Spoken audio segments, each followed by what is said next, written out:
Well, welcome everyone. My name is Dana White, and this is a bit of an unusual Myth Salon for us. We decided at the end of the year that we really wanted to have a sense of community. That community was what drove the Myth Salon from an idea into a concept, into an event that started 4 years ago in my home. And this year, because of the coronavirus, we were driven online. Now, as sad as that is, what it has done is it has enlivened the entire community.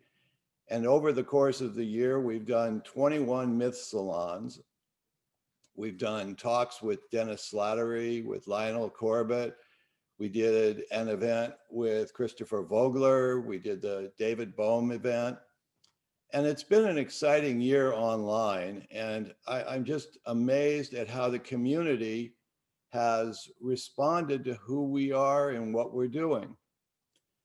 But I don't want to lose track in talking about what we're doing as much as the people who won't be around in the future to enjoy the lives that they had grown accustomed to.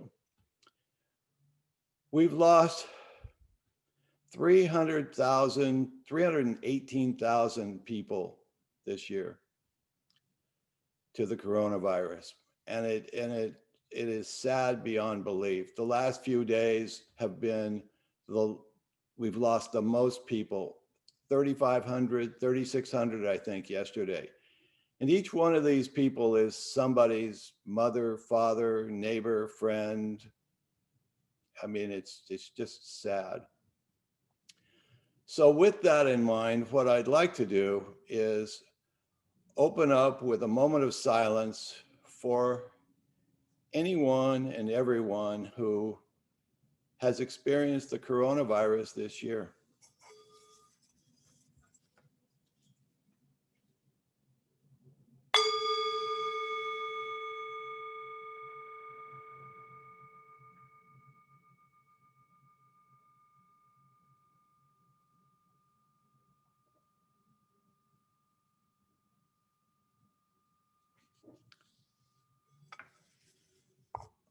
I want to share with you one of the real blessings that has come for me this year, which is the meeting of my now very good friend, Jonathan Staggers. The moment I heard Jonathan's voice, I heard a calling. And it's been a while since I've had a real calling. And this calling was to produce the Tao Te Ching. And I asked him whether he would narrate these for me. And he jumped at it. And so for the last month, we have been meeting up, interpreting the 81 verses of the Tao Te Ching. We are now up to 29. If I thought I could get away with it, last night, I want to tell you, he gave me a nuanced reading of number 29, which is now online on YouTube. And I made a special note online. The entire reading was one take. I didn't edit it. I didn't shorten it. I didn't add spaces in between it. I didn't do multiple takes on it.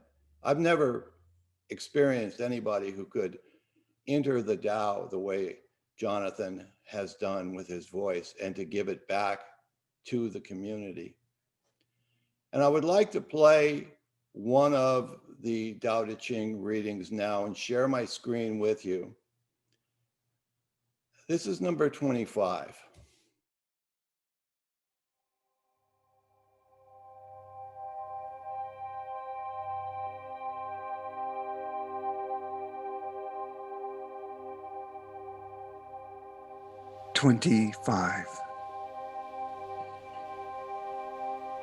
In the beginning, before heaven and earth, there was great mystery, seeding its own uncertainty. underwriting everything prior to anything becoming, being before evolving into its own being, beyond character, beyond form, beyond the 10,000 things. The eternal mother is the source of everything, unmoving, unified, and unchanging. It is the dark silence of the infinite void, that which is both nameless and beyond names. How can we describe it? Needing a way to talk about it and lacking a way. Some call it the Tao. Yet, even the Tao, with its infinite capacity, cannot name the nameless. And so it must be. The way that is not the way. The Tao is all that which is, inside all forms and beyond the beyond, the center of the still point around which all existence turns, towards which everything that is destined to return. The Tao makes the cosmos infinite, beyond any concept. The Tao makes heaven whole, a reflection beyond description. The Tao makes earth eternal, beyond any measure of time. It enables humanity to appreciate the Tao by revealing itself as the endless source of a mystery to be trusted, transcending all the capacities of the human mind. People listen to the chatter of the 10,000 things to uncover ways to recognize the path that is no path, found beyond the names and the forms that point to the nameless and the formless. The Tao is everywhere and nowhere, empty with infinite potential and lacking nothing, unchanging yet eternally becoming itself through the evolving manifestations of the 10,000 things. And so it is, as it is, always has been, and always will be. Everything follows the Tao, and the Tao follows itself.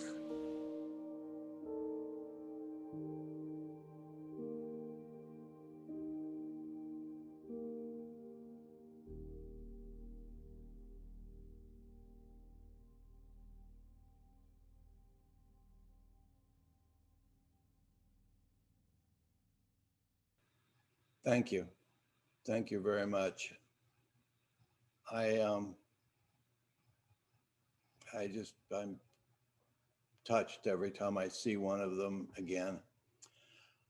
With that, I would like to go to my good friend and colleague, Dr. Will Lin, and then we'll go back and forth and we'll make an evening of it. But thank you for indulging that.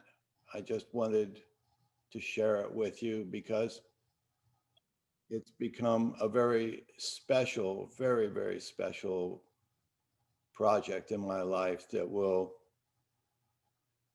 the birth of it will probably take us 2 or 3 more months to wrap these things up, and then who knows what we do with them.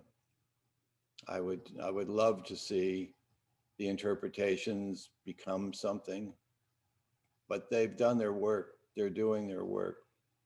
and they are transforming both Jonathan and me in the process of doing it.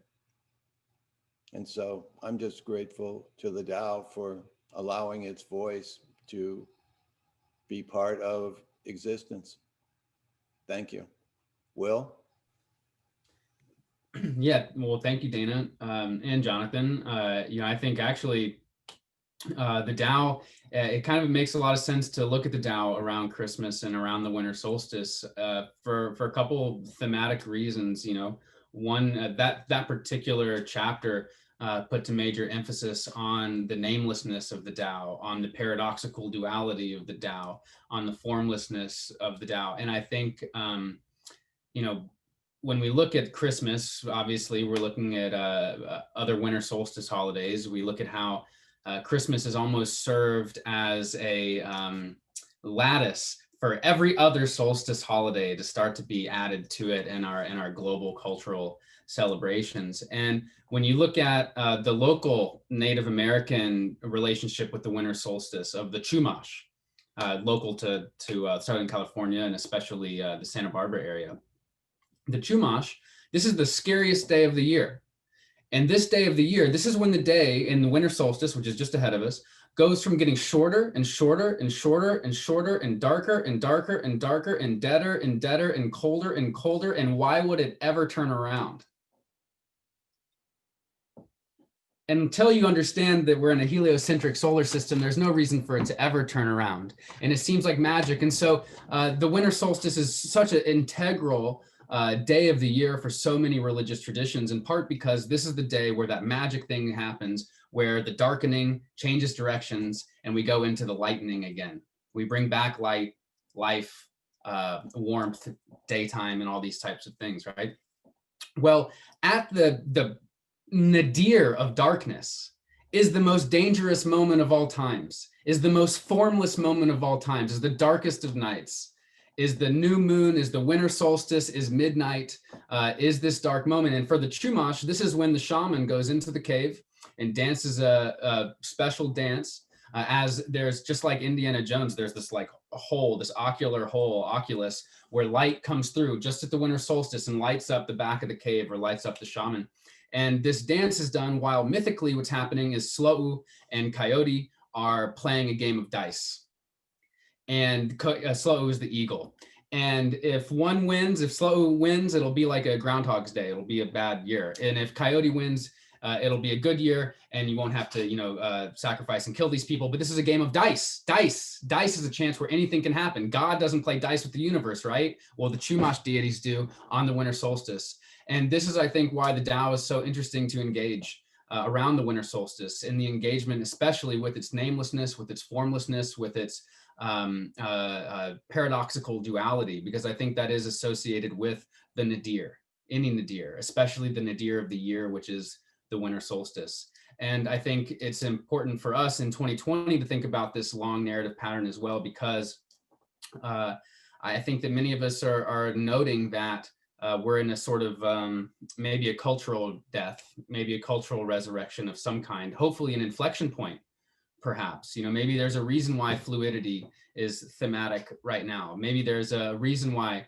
So I think that we should be thinking about 2020 and the winter solstice, how this whole year has been an inflection point, especially when we get to the inflection point of this year. And this is an inflection point that's defined by a moment of formlessness, which is a moment of choice, an opportunity to choose how you want the new year to be, what direction we want things to go. So thank you for sharing that on the Tao, Dana. I think it's very thematic to this year, very thematic to the conversation of Christmas and any winter solstice holiday, and also definitely an expression of the type of community production and conversation that is defined what we've been doing for the last year. So I also want to take the chance to thank you, and to thank everyone who's contributed to the salon, all the panelists, all the guests, and also, people that gave specific talks, and like Dennis and Lionel, or set up the full Pulling Focus event, like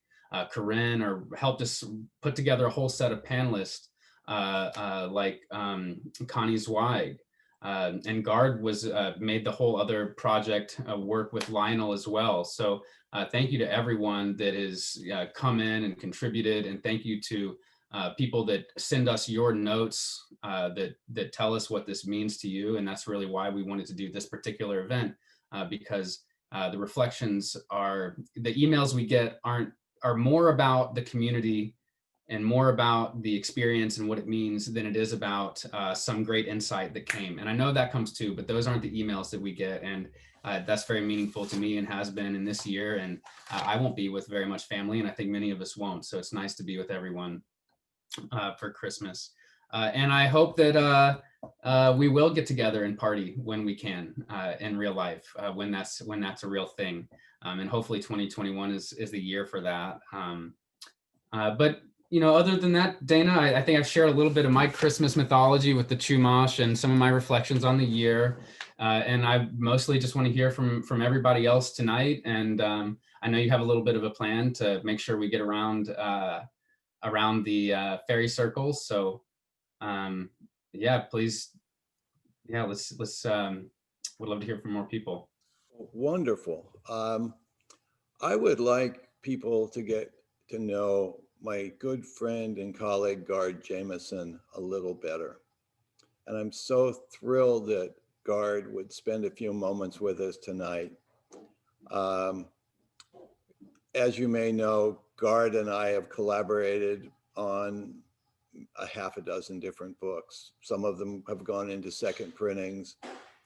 And he is just the most gracious person that I could ever hope to collaborate with. Maybe I attract gracious people, because I say that about everybody. I say that about you, Will. I say that about Jonathan. I'm saying that about Guard. I say that about Dara and Catherine. So I don't know, maybe there's something going on here. So let me turn it over to Guard, and let's hear from you, Guard, and happy holidays, and thank you, brother. Well, Dana, thank you. In the Jewish tradition, there is a wonderful figure by the name of the Baal Shem Tov. And the Baal Shem Tov was one who created community through spirit. And I want to suggest in some fashion, you are our modern representation of the Baal Shem Tov. You have brought so many of us together in such an intimate and wondrous way. And, your project with Jonathan, to quote the famous Jungian psychologist, Stephen Colbert, tip of the hat and wag of the tail to you. That was just absolutely stunning, your representation of the Tao. And I have the privilege of teaching Chinese philosophy at the University of Nevada. And I will tell you, it's in my course, and I look forward to sharing it with many other professors of Asian philosophy. So having said all that, and again, Dana, I think maybe we can all wave our hands to say thank you to Dana for what you do and how you do it. You are, Jung said, the oldest form of medicine is enchantment, and you bring enchantment to our community. So thank you for that. So I want to just share for a moment, related to what you just shared on the Tao. My greatest takeaway this year has even amplified more. So if I'm able to share screen for just a moment, Dana, to maybe get the conversation started. All of us, I think most of us, had the joy of being associated with this incredible institution, Pacifica. And I had the privilege in the early 70s of having Joseph Campbell as a teacher at the University of San Francisco. And I think many of you recall that he used to say, this is the image of the new myth. This is the symbol for the new myth, planet. And as you can all see, this is Earthrise. And I really took that bait and ran with it until I met another gentleman on the journey. His name was Thomas Berry. And he said, the earth alone is not sufficient. It must be the universe story that envelops us. And for me, the new myth increasingly has become these three points of light: unity, diversity, and individuation. We've all heard these words so many times that perhaps we're a little jaded. But I think as a result of the coronavirus, we've all come to appreciate what Lao Tzu appreciated. And I call him the prophet of the current moment because I think his words ring so true and poetically true, that there is this underlying unity, that we are all bonded together, as Joni Mitchell says, by the dust of the universe. And that anything that works against that unity, anything that works against diversity, works against the very universe itself. So I have a transgender daughter. I have another daughter who is gender fluid. And I have seen how smallness works against diversity, how smallness doesn't affirm and confirm unity.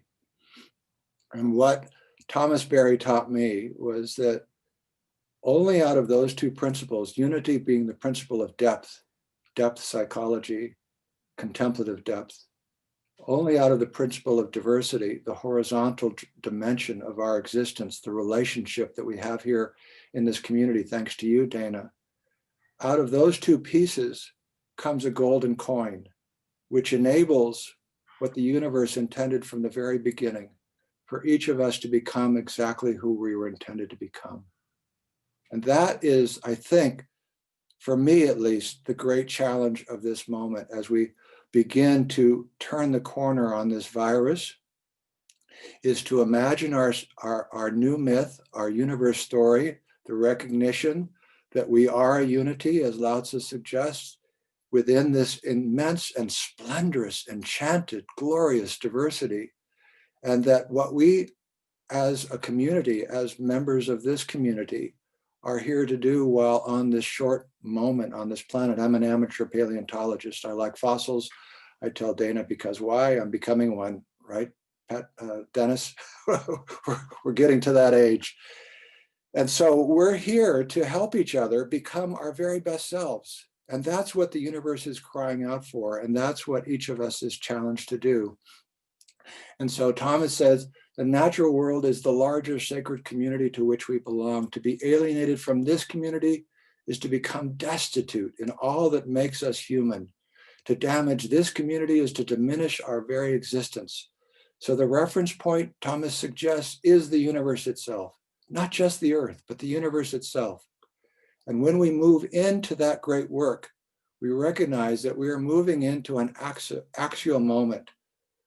Just as the period from 800 BCE to 200 AD was an actual moment on the planet where religion was given birth, we are moving into a moment that Wayne Teasdale would suggest, the moment of interspirituality, the moment of unity and diversity, the moment in which humans are allowed to become a mutually beneficial influence on the planet. This to me is what brings me joy every morning, and recognizing that indeed, we are a communion of subjects and not a collection of objects, that our greatest objectivity comes from our greatest subjectivity. And when we dive into the depth of that unity, each of us in our own journey, we discover the glory of the diversity that surrounds us. So I thank you for this moment to share. And Dana, it has been a privilege to be on this journey with you. Again, that great Taoist sage, Stephen Colbert, tip of the hat, wag of the tail to you, my friend. You are the Baal Shem Tov of this community, and I thank you for that. So I bow to each of you, and I'm humbled by each of your presence. Oh, God, thank you so much. I love you, man. I love you. What you bring into my life is just joy and substance.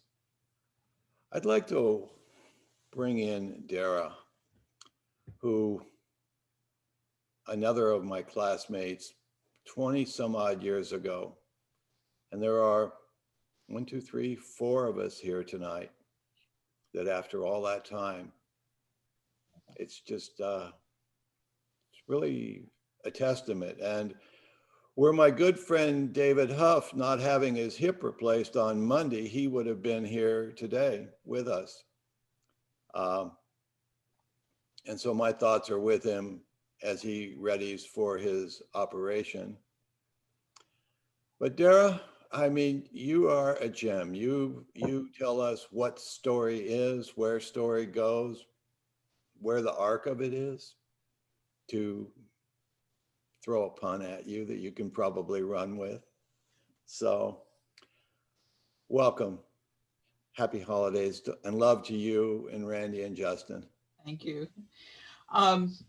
Yeah, I just need to add my kudos to you. Really are the glue that are pulling and keeping us all together, Dana. And I share in the gratitude we all have for your work, and your work with the Tao is just phenomenal. I hope all of you are, and tell all your friends to sign up for Dana's YouTube channel. This is on, because it's phenomenal. It's so inspirational. Thank you. But I really can't, this can't be a love Dana thing.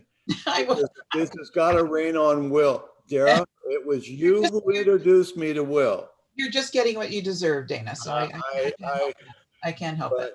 But you know, it was 4 years ago when I shared the story about my wife's book club, and you said, why don't you talk to Will Lynn and start something like this?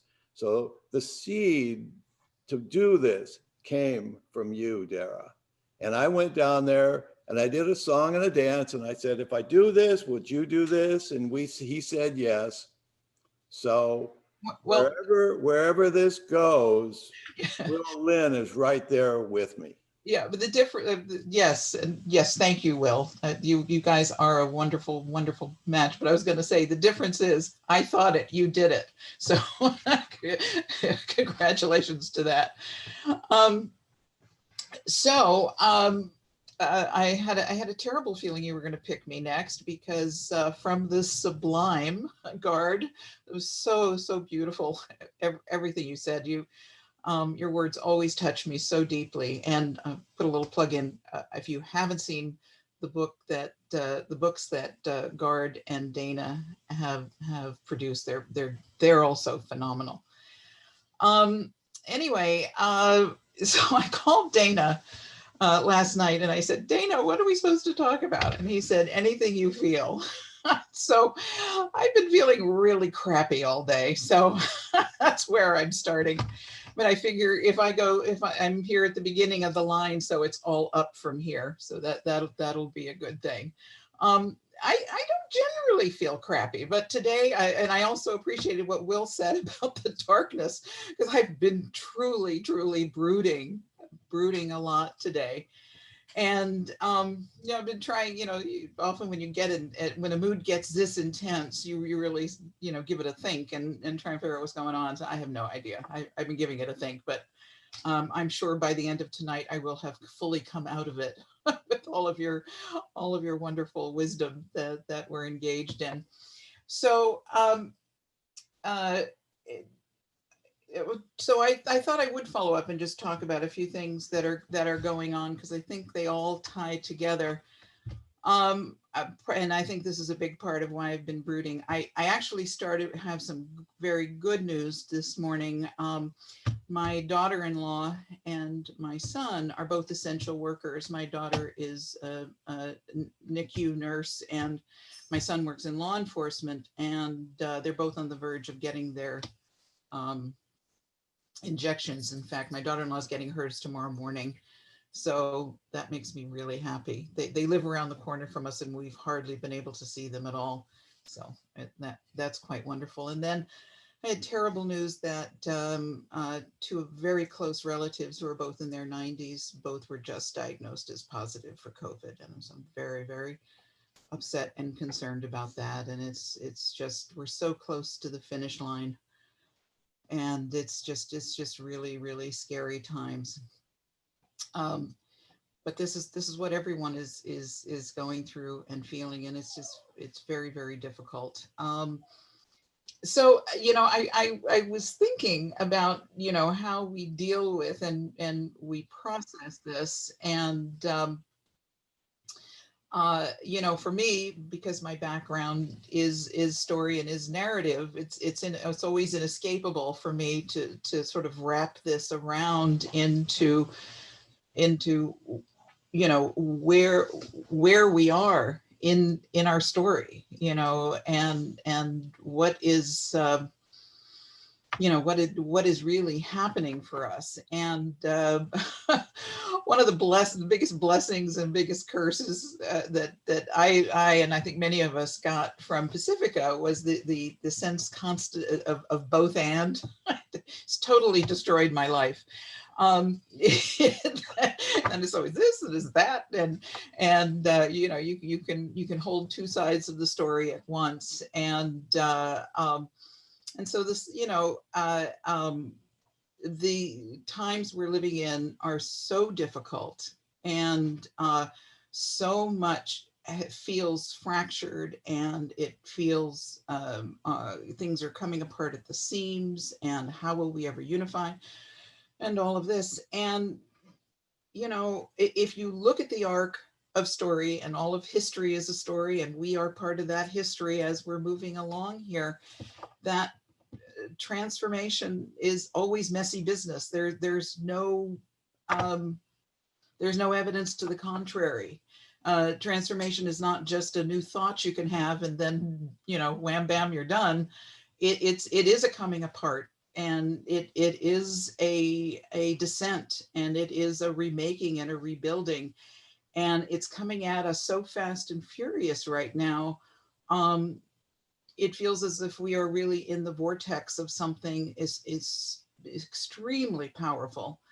So we get caught, I think, on both sides of that, that in the day-to-day world, which we have to honor, things are really horrible sometimes, just almost incomprehensible that how many people in America and around the world have died and are suffering, and will carry that suffering through their life from this pandemic, and how hateful and hurtful so much of our politics are, and all of that. And it's really inescapable. And yet, at the same time, as I said, what does transformation look like? But this pulling apart, and this reconsidering and recommuning with something that very powerful, that is pulling us forward, and into a new age. So that's sort of what I've been thinking and feeling. And a lot of times in the both and, I'm on the more positive side of seeing the new world evolve. Today I'm on the yuckier side of it, but I just thought that I would bring that into the conversation, so that we don't just honor the sublime, we can honor the yuck a little bit too. Thank you all, and I wish you all very happy and healthy holidays. Thank you. Thank you, Dara. Thank you. Summer before last, or maybe it was 2 summers ago, I was privileged to take a certification class about Jung. And I'm always the non-psychologist in these groups. And I always have to give a big apology to those who are kind of the legitimate scholars in the group. But I did meet 2 of the people who have become very good friends and have supported the Myth Salon as a result of doing that class. And like a lot of things, I'm always getting somebody to come out there and paint the fence with me. And one of them is Sophie. And Sophie just has this infectious, I think you're Canadian, aren't you Canadian, Sophie? Yeah, she's Canadian. And what a fresh personality. Now, I won't say Voris is not fresh, but he is not Canadian. but I did meet both of them in that Jung certification class. So let's welcome in Sophie, and she has already done a Myth Salon, and I just thought she would be great for talking with us a little bit today. Thank you, Sophie. Thank you, Dana, and thank you for always welcoming me to the Myth Salon. I really feel grateful and honored to be able to participate, and it's kind of like a lifeblood for me. Like I get as much myth as I can get because I don't get it any other way. So thank you so much to you and Will to always have taken me into this group. So I guess what I'm going to talk about tonight kind of goes into the same line of what everybody said today. Like Dara just said, she talked about fragmentation, and we have the sublime. And I think that's a basic principle in alchemy, that you take things apart and it's part of the transformation. You take things apart and you bring them together. And then, so part of I think that a response to traumas, what we do is we turn to something that is larger than oneself, that is a way to heal. And it was something that the Stoic did. They took this exercise called the view from above, and then they would look at the big picture. And this is kind of where I'm coming tonight, where I wanted to share something. I've been working on a deck of oracle cards, which started a series of drawings. And in the process, though I've started this without any preconceived notion of the unconscious, like I came from, my field of study is mathematics and engineering, and I would build models of mathematics. So that's where I'm coming from. But I find that the mathematic is another way to, it's like the abstract, and then wanting to do something more visual. It took me a long time to understand that what I was really looking for was the mythic imagination. So how do you put those things together? So in my journey, I wanted to draw something that I would see in another person. And then it came out as, I'm going to draw this something abstract that I cannot put into words with symbols. So it became a drawing. And so from one to another, it was not it started as a personal thing, but it really became universal. Like as it started, I would tell people, hey, I'm doing this. And everybody would give me suggestions, read this book, watch this. And so one of this book that someone told me about in the beginning, I only had 2 drawings, but it's on my iPad, so I'll just show it. It's No Boundary by Ken Wilber. And that book was just, for me, it was like, having no notion of the unconscious, that was like a big revelation. Like I looked at the date, like I think it was published in the late 70s. And my first thought was like, what, how come we were still barbarian? It's like, he seems to spell it out, to spell the whole secret of the universe out in just a first chapter. And so I wanted to share my screen. I'm going to show you this table that he's got. Probably most of you know this book already, but let me see, how do I share this? Right in the first chapter, he goes and shared this table where he organized all of the Eastern and Western approach to personal growth in different levels of consciousness. So you have the persona, shadow, the ego level, bring the ego together, and then bring the ego together with the body, and then the body with everything else around the other people and the whole world, and then down to the unity consciousness. And so I put that aside. Fast forward a few years, then I ran into Dana's group, and we take the young program, and we were doing alchemy. And Dana said, I have much better images for the splendor, so please let me email them to you. So he sent me these images, and I had never seen the whole thing, like the 22 images together. And I didn't know there were 4 series. So I was curious, like, why would you do this same process 4 times over? Like, why 4? And last summer, I was kind of looking up the No Boundary book again and studying the splendor stories. So I was like, why don't we can we put these 2 things together?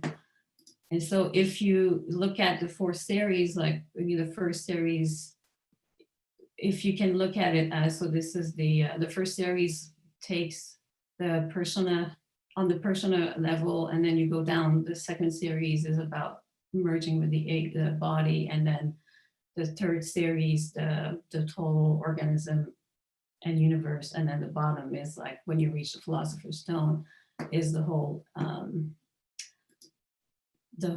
unity. So taking it one other step, like how can I bring this motif of four and this archetype of wholeness together?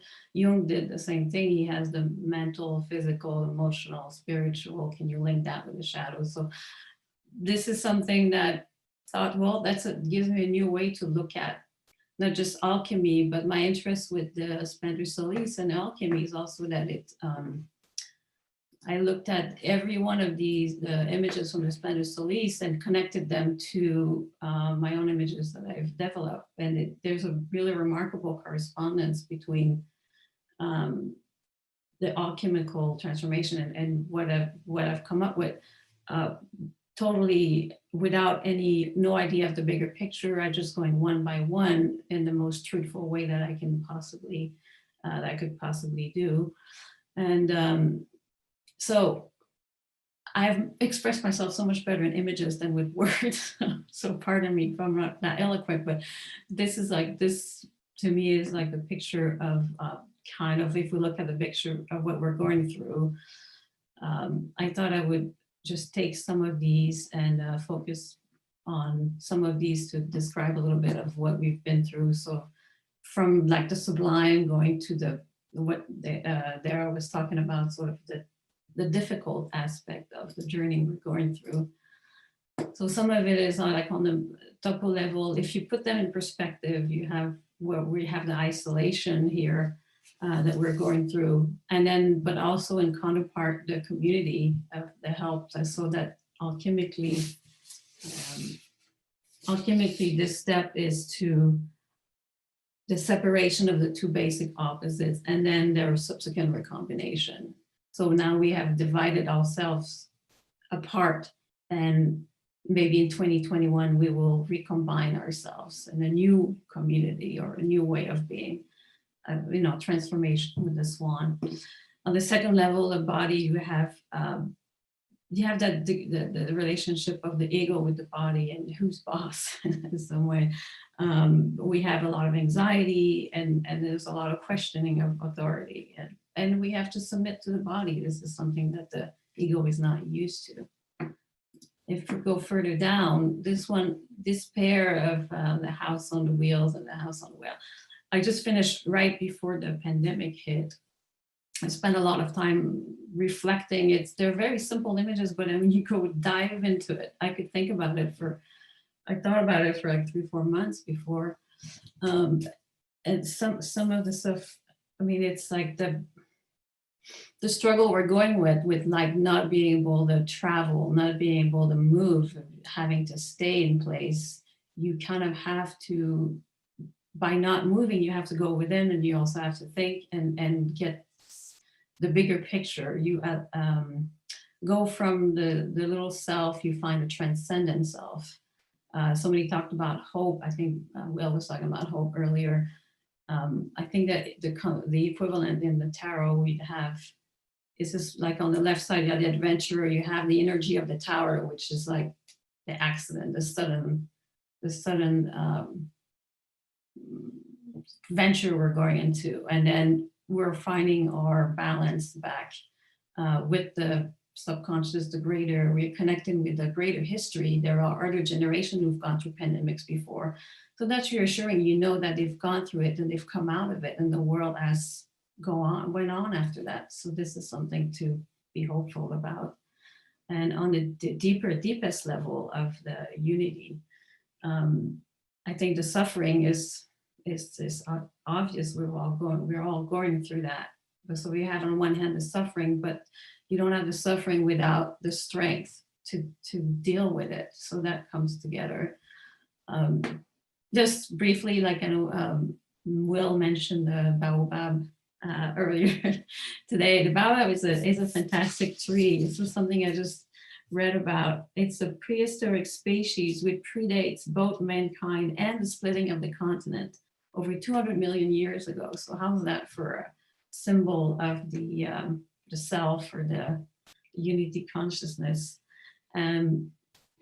the baobab can, I think it can hold up to, listen, at 1,189 gallons of water. It's called the tree. It's become known as the tree of life. So I thought that was a really nice tidbit of symbolism. Also, the lion is something I've learned.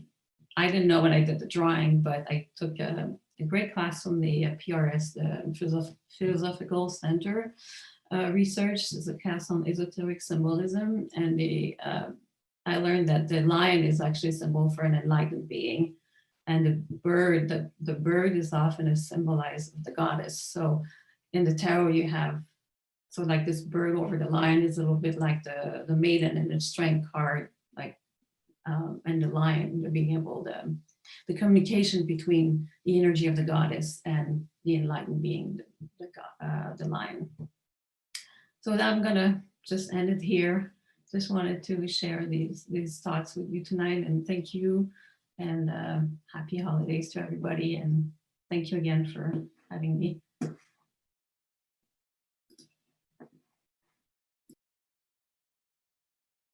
Hey, Forrest, my brother, you want to say something? Feel like coming in? Sure, be glad to. Good time? It's a great time, thanks. Oh, wonderful. Before I get started, I just wanted to say how grateful I am for this group, and how grateful I am for Dana. Although he deflects the flex, that's his problem, not mine. Without Dana, I was going to say that in terms of this group, I've gained wisdom, my soul has deepened, and I'm also more enlightened and more troubled. And that I couldn't ask for more than that. But this wouldn't have occurred without Will, and I would never met Will if I had not met Dana. So I'm very, very, very, very grateful. The interactions I've had has made me not only a deeper person, but in terms of my academic work, made me much more troublesome, which is always a good thing.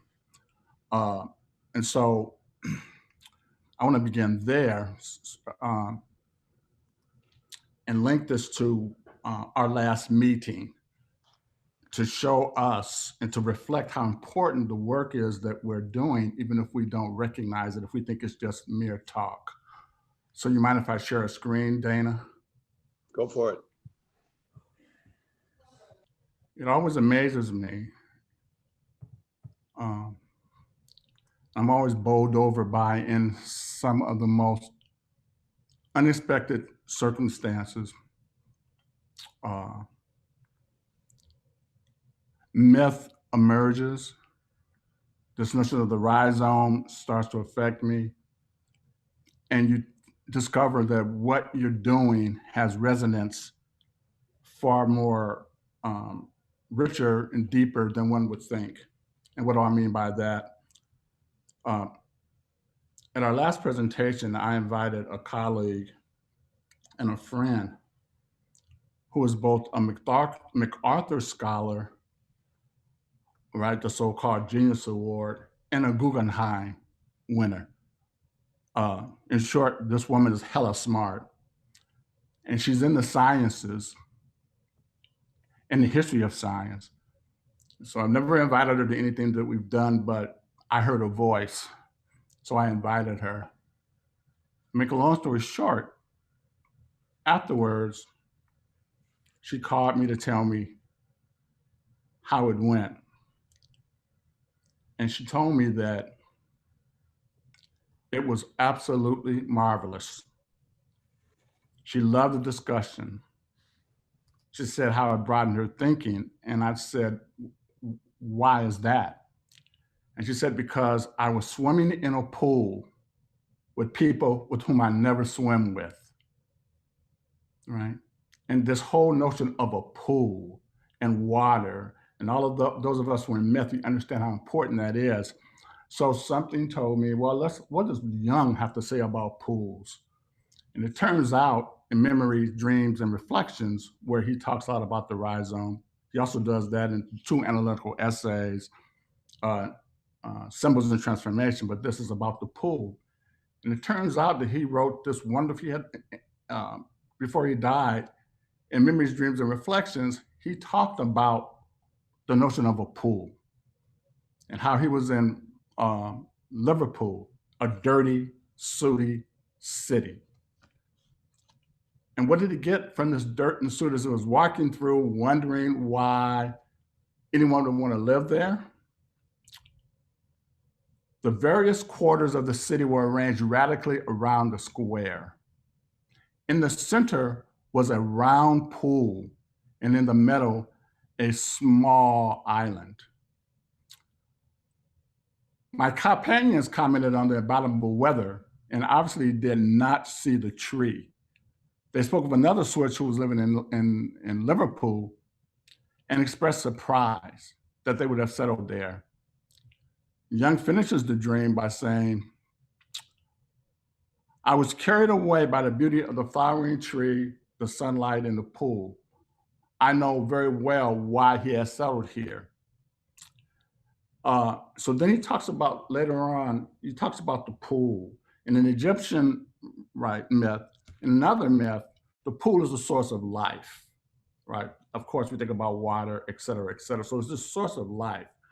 And so when he talked about liver, pool, the liver is the seat of life, and the pool itself, as he writes here, is which makes one's lives.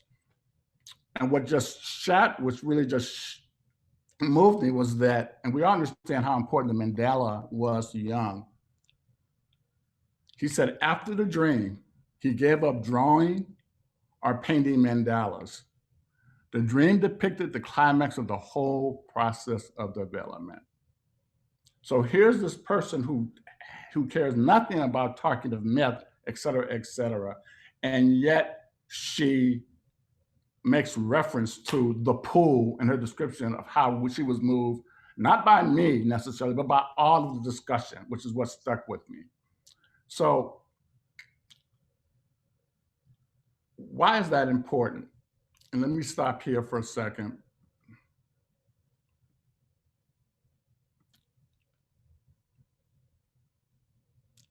And end with my fave, Toni Morrison, who recently passed away. She was moved by what we were doing in this space, by the talk we were engaging in, because she saw a group of people who were wrestling with their own assumptions. And it moved her very, very deeply. And Pilate, to those of you who I've spoken to before, of course, is this charismatic figure who challenges assumptions. How did she grow to be that way? Finally, Pilate began to take offense. Although she was hampered by huge ignorances, but not in any way unintelligent, when she realized what her situation in the world was and would probably always be, she threw away every assumption she had and learned and began at zero. And the first thing she did was to cut off her hair. And the women in the audience understand what a kind of metaphysical move this is for her to get down to her basic assumptions. And again, my friend loved the way that this pool of the unconscious was swirling around her assumptions, and she came out of it different. And then what did she do? What did Pilate do? Because Pilate, again, has a double meaning. Betrayal, vision, and Will, you pointed out something else last week that I forgot in terms of Pilate. Maybe you can text me what you said, because it was wonderful. Light? What's that? The pilot light? Yeah, the pilot light. There you go. Thank you. So she then tackled the problem of trying to decide how she wanted to live and what was valuable to her. When am I happy? When am I sad? And what is the difference? What do I need to do, or what do I need to know to stay alive? And what is true in the world? So I'm very grateful to this group, because this group allows me to wrestle with, and I say how other people wrestle with what is true to them in the world. And I'm much better for having been in this group. And because of the holidays, and given that now the vaccine is started to be distributed, my little gift to all of you, and I'm not going to play the song that I was thinking of, but instead I'll just share the lyrics with you. My experience with talking with her and in this group is what John Lennon referred to as the instant karma. And he says and he wrote, instant karma is going to get you. It's going to knock you right on the head. You better get yourself together. Pretty soon you're going to be dead. What in the world are you thinking of? Laughing in the face of love. What in the world are you trying to do? It's up to you. Yeah, you. Then he goes on to talk about saying yes to life. And he ends the song by, we will all shine on, right? It's an affirmative, like the moon and the stars and the suns. Well, we all shine on, like the moon and the stars and the sun. Will we all shine on and on and on and on? So I hope during these holidays, as you've done for me, that you find these little occasions to shine on, to be the best that you are. And as we struggle, and as Dana talked about earlier about transformation, as we all transform, that I hope you all find the third way, because in my interactions with you, I've gotten closer than I ever have before. So thank you very, very, very much. And again, I'm eternally grateful. Oh, wonderful, Boris, wonderful. I am so glad you said yes when I told you about the Myth Salon and the Jung certification thing, and you drove all the way out here to Santa Monica from Riverside on a weeknight, no less. Yeah. Come on, that's certifiable, you know? So, speaking of being on the road, my good friend Catherine is on the road. Now, she lives in Santa Fe and she's on her way down to Louisiana, Shreveport, I believe. And she's a trooper. I mean, this woman is just like, she's my sister. And just, you know, I, and Dara, we have been an item since day one, you know? So I love you. So come talk to me, please. Hey, Dana. I think we all just need to acknowledge that Dana's shirt is spectacular tonight. It's a great shirt, honey. Oh, well, yes, I'm on the road and I'm in a hotel and I set myself up here. And interesting, I didn't plan this, but here I am sitting between the light and the dark. And I think that is so apropos for where I've been this year. And I know for so many of us, hell of a year. And thankfully in my family, we've had a couple of people who have had COVID. One person was in the hospital for a short time, but everybody's okay. And large family of my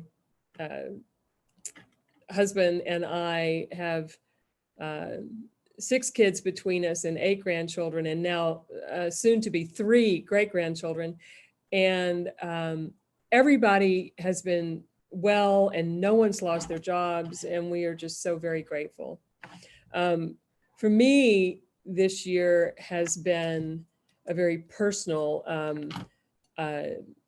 experience with the darkness that many are experiencing with the pandemic.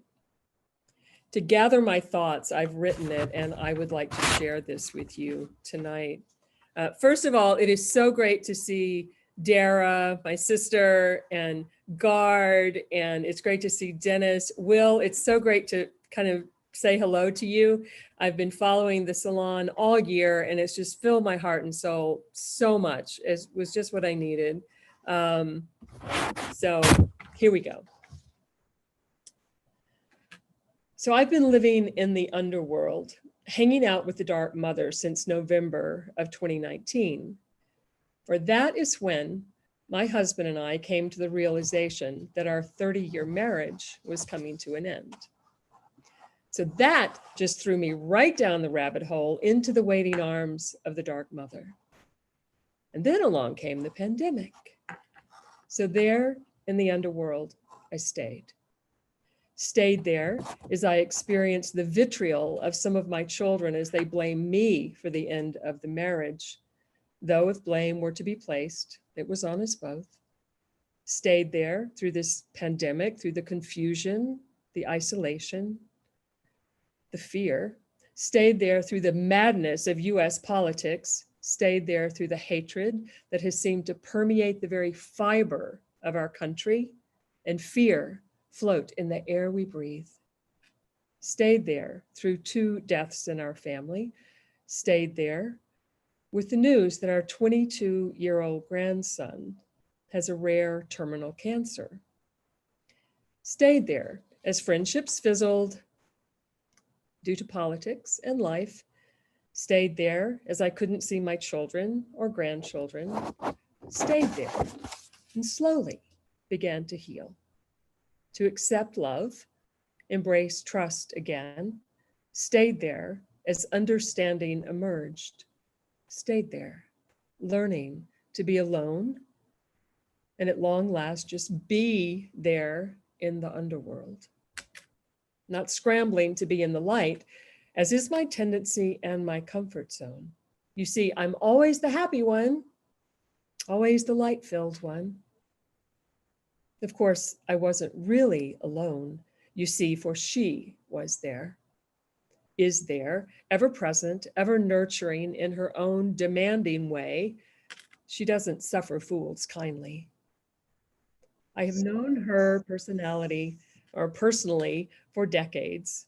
I no longer fear her. I know she is the ultimate mother for me.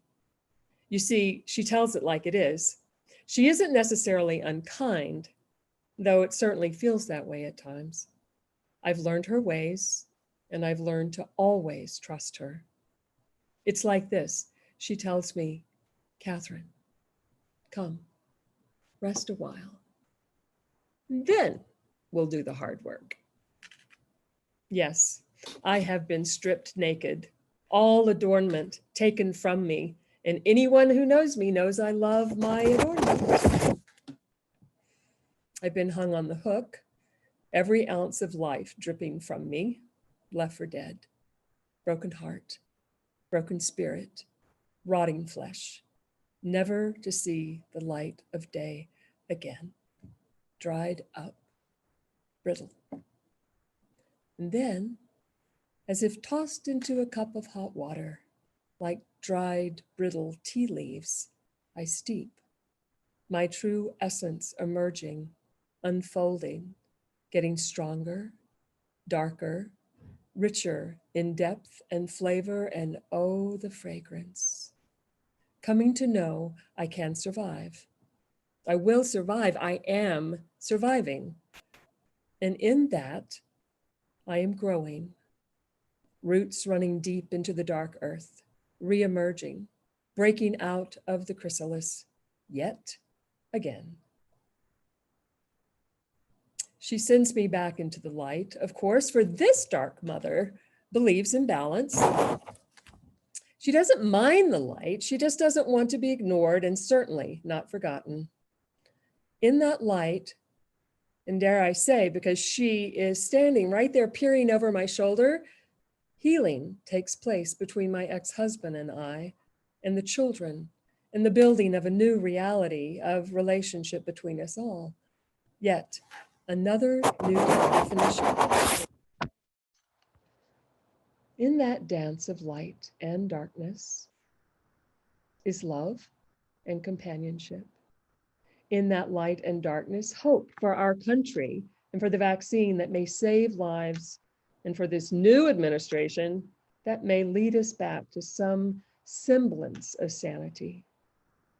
Most importantly, through the light as through the darkness, I have come home to myself. The dark mother knows the balance is needed. Like the evolution of a day, Helios traveling across the sky, and Selene taking the reins to travel into night. Twilight comes. I hear her call, come, rest a while, and then we'll do the hard work. There we go. Wow. Catherine. Dana. Oh, unbelievable. Well, that's been my year, and I'm grateful for it. And I'm grateful to be part of it. We've had conversations as I've been driving places, and I pull over the car and we just talk. And yeah. So I want to bring in my good friend Selena. Was that a character named Selene in yours? Yes, she's carries the moon. Okay, well, this is Selena, and she is a moon child, as you can see. And another of my gracious friends. So, Selena, why don't you say a few things for us? Yeah, I certainly am. First of all, Will and Dana, I want to thank you so very much.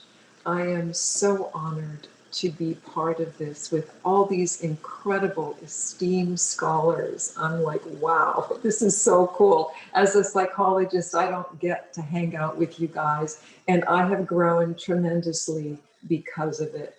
So I'm deeply grateful as a psychologist and as a person. I am ecstatic. So thank you both very much.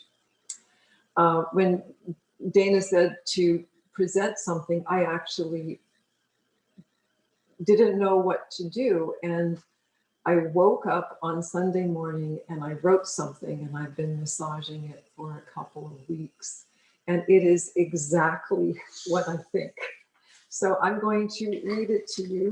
It is going to be probably a little different than everyone else has done, but I love politics. I love being a person who watches what's going on in my clients, in my room, and it's kind of a compilation of everything that I live every day. So here we go. A year of transformation, 2020 vision. We as a culture are battling many polarities: good versus evil, fact versus fiction, science versus magic, and of course, Democratic versus Republican. We have one governing party standing by the conventions of the past, while the opposing one seems to be tripping out on a never-ending ayahuasca retreat, lured into distorted alternative realities, not being able to find their way home. These type of alternative realities embrace QAnon, Proud Boys, and other conspiracy groups that engage tens of millions of like-minded people, many smart and sophisticated, yet vehemently disconnected from the truth. How did this happen? Clearly, sensationalizing alternative realities through media outlets are lucrative. They hijack the truth. People who are desperately searching for meaning, purpose, and something to believe in align with them. Their lack of inner connection gets projected outwardly. When I observe the psychological nature of these individuals, I recognize three common themes, which I term the 3 Fs: fracture, fear, and faulty belief systems. This fracture did not begin with Trump or the Republican Party and will not end with him leaving office. It is a manifestation of our malignant culture, our cultural shadow. Who knew it was this deep?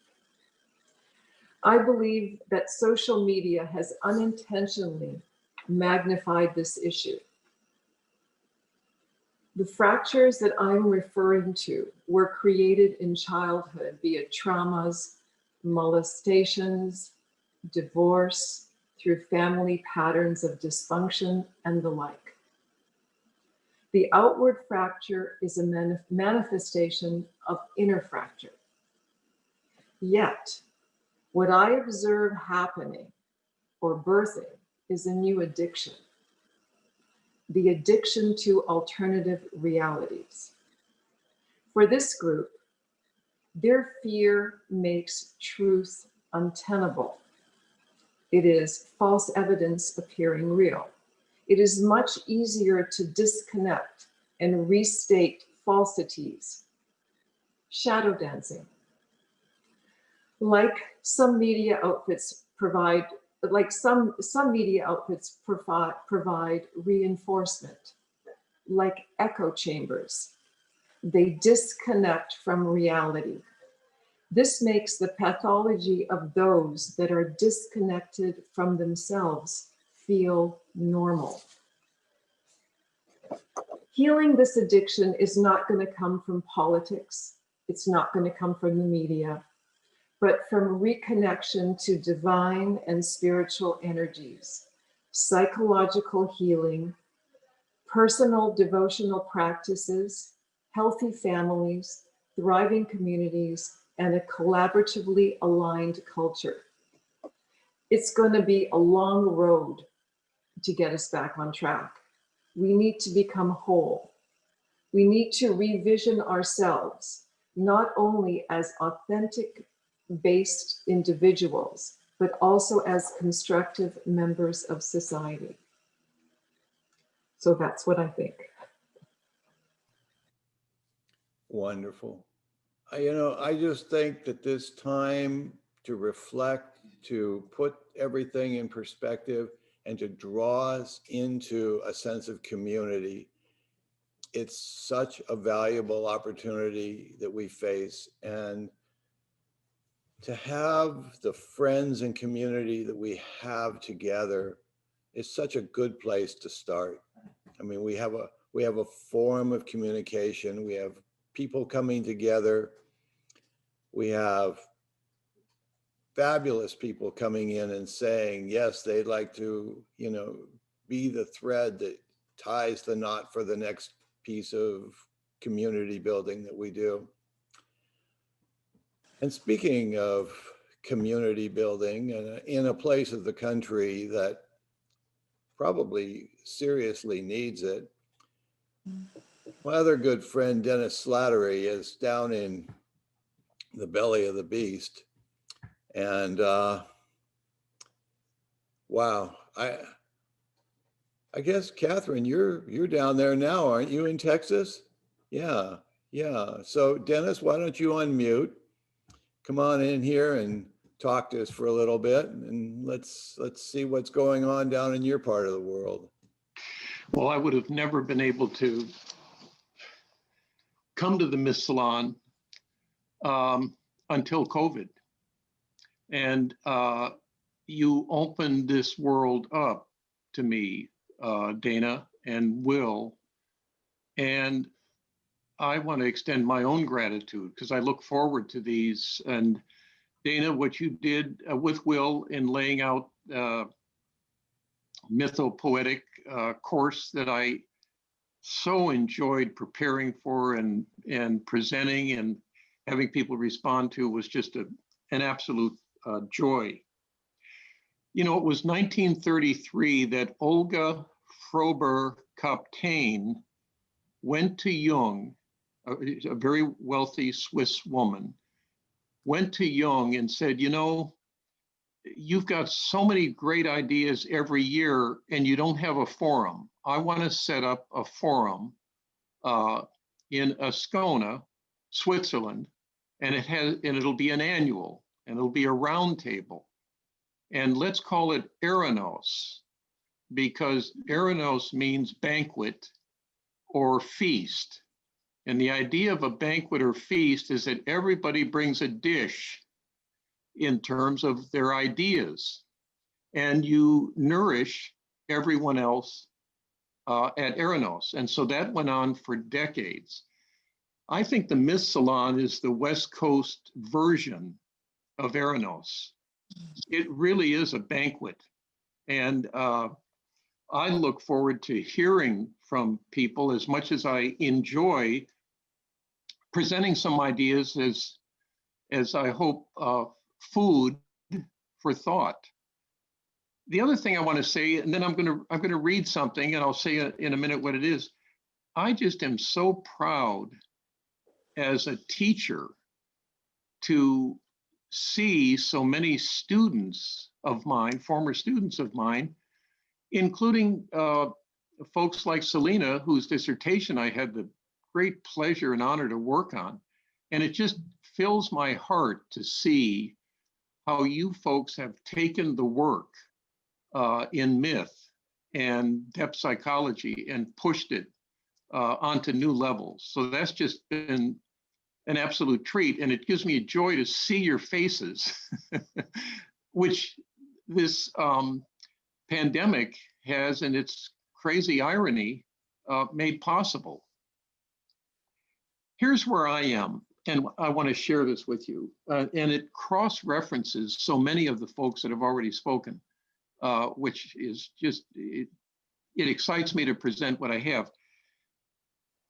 This idea of beliefs and their connection to myth has really taken hold of me in the last several months, and the election, it brought it to a head. So this is an area that I'm putting together for both talks, and I want to do some workshops on myths and beliefs. So let me share with you a couple of pages, and then a small hand, and I'm watching the clock over here, and a small handful of questions. And I know we won't have time for them, and I don't want to take up that time, but maybe for you to think about for another time.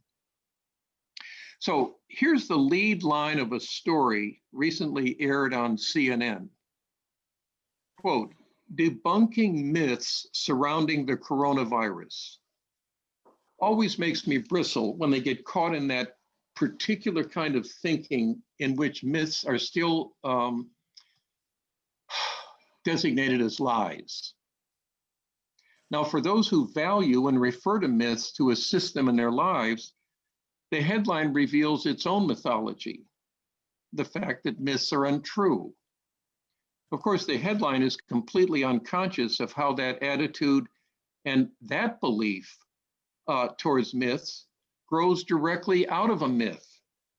And that is the myth of the Enlightenment, which gave us such treasures, and I'm not being facetious, as the encyclopedia from Diderot and the dictionary, the idea of amassing knowledge, definitions of words, and putting them between covers of books. Both of these collections of facts reveal a prevailing myth of enlightened reason that believes that measurement and quantification were the true corridors to truth, and that imagination, story, and myth were pesky distractions. Instead, they promoted what Donald Cowan, in his wonderful 1988 book, Unbinding Prometheus, Education for the Coming Age, labeled one of his chapters, The Myth of Fact. His claim is that facts too are myths. That is, a certain angle of perception on what we loosely call reality. Initially, factum, from the Latin facere, originated in the 15th century, and it originally meant to do something. In Italian, there is the popular phrase, which we used to love using when we lived in Italy, faccia vedere. Let's see what happens. Let's see what's around the corner. Not until the 1630s did it take on a more current use, meaning something that has actually occurred, meaning truth or reality. This is one of the cross references to several of you. I think the shift in the myth occurred early on, or was announced in a new format with a spokeswoman for the Trump administration in responding to a news journalist's question. The response was, well, we have alternate facts. Fact as myth, fact as belief. So let me just spend a couple of minutes approaching this at the time of Christmas, as Will already mentioned. A few questions for you lovers of myth as we wade together through a historical period in which what is true, valid, and verifiable is really up for grabs. In the volume Jung on Christianity, appropriate to cite on this week before Christmas, Jung makes this observation. And Dara, I'm thinking of you especially here, but all of you actually. A mythology is a storied or narrative way of believing in something. That's Jung. He goes on to suggest that a mythology is a perspective. It's a way of seeing and endowing experience with meaning along a certain energic, his adjective, pathway. End of quote. It seems to me, and you can comment on this, that beliefs form habits of thought, even habits of attitude and habits of feeling. When any of these human responses are allowed to bake into our zeitgeist, they're immensely difficult to budge. Are we then to equate a myth with a belief? Or are they different in some way? Perhaps different formats, and here I want to use a favorite Campbell metaphor. Are they transport vehicles, resting perhaps on different metaphors that offer different energies to our souls? So a few questions to consider during this terrible dark winter of the pandemic. And I'm not going to read all of them. Let me just skip to a few of them. One, what are our individual and collective core beliefs? And are they being attacked as much from within as from foreign actors so that they're jeopardized? Does a belief take shape from within our personal and collective myths that we are continued to be shaped by? And pressing just a bit further, what about the assumptions? And one of you mentioned it, I tried to make a note of that. What about assumptions we live by at times without knowing until something intervenes to force us to question what we're assuming? Oh, Boris, in reading Pilate's quote there, where she gave up, she decided to give up all of her assumptions. If a myth's original meaning is plot or story, then what is taking shape and shaping us as storied beings who may or may not know the basic motifs of our personal plot line? Two more. What sclerosis or arthritis sets in around our beliefs, attacking the cartilage of our credos so that we become less flexible, less resilient, and less able to pivot at all, much less in a particular direction? Are my deeply cherished beliefs, in fact, metaphors for internal realities that shape the contours of my perceptions and imaginings? And the last one I'll mention, are beliefs generally promoters of dualism simply by their very existence? I assume here that not all are going to believe what I believe. They're going to challenge mine with other or even counter beliefs. So thank you for letting me entertain some ideas about beliefs and myths. And this is where I am right now, seeing how they're related and then how they're different. Thank you. Thank you, Dennis. You're a cherished part of the community, and when I invited you into the very first transforming consciousness sessions that even preceded the Myth Salon's coming online. You were there and you've been with us diligently. You're a real trooper, and I appreciate it. Thank you. I love being part of this group. Yeah. I'd like to welcome Kelly Carlin into this because, you know, she's got energy and intelligence and a history. And all of those work together to kind of conspire to make something really incredibly interesting, but it's like an electrified jellyfish that's out there in the water. You know, you get close to it and it's got some teeth. So thank you, Kelly. Thank you, Dana. Thank you for having me here and putting out the invitation for this space to share ourselves. And just so beautiful to watch all of these unique sharings, and yet this rhizomic thread between all of us and all of it. And I'm going to read a little story that I wrote about 10 or 11 years ago, but it's about this time of year. And it was one of my first attempts of trying to bring in my understanding of what I'd been studying at Pacifica. I've been around Pacifica since 2001. We were our class started classes a week after 9/11. And so it was a very profound, incredibly profound time collectively to be in that space and to be traveling in the spaceship of Pacifica during that time, and really learned a lot about walking through darkness. So I wanted to share a little personal story that I've wrote. It was for originally a Christmas show that Taylor Negron had put on called Gothic California Christmas. And so that is kind of the overarching theme of it. Both Taylor and I grew up in Hollywood in the entertainment industry. The title of the story is Mele fucking Kalikimaka.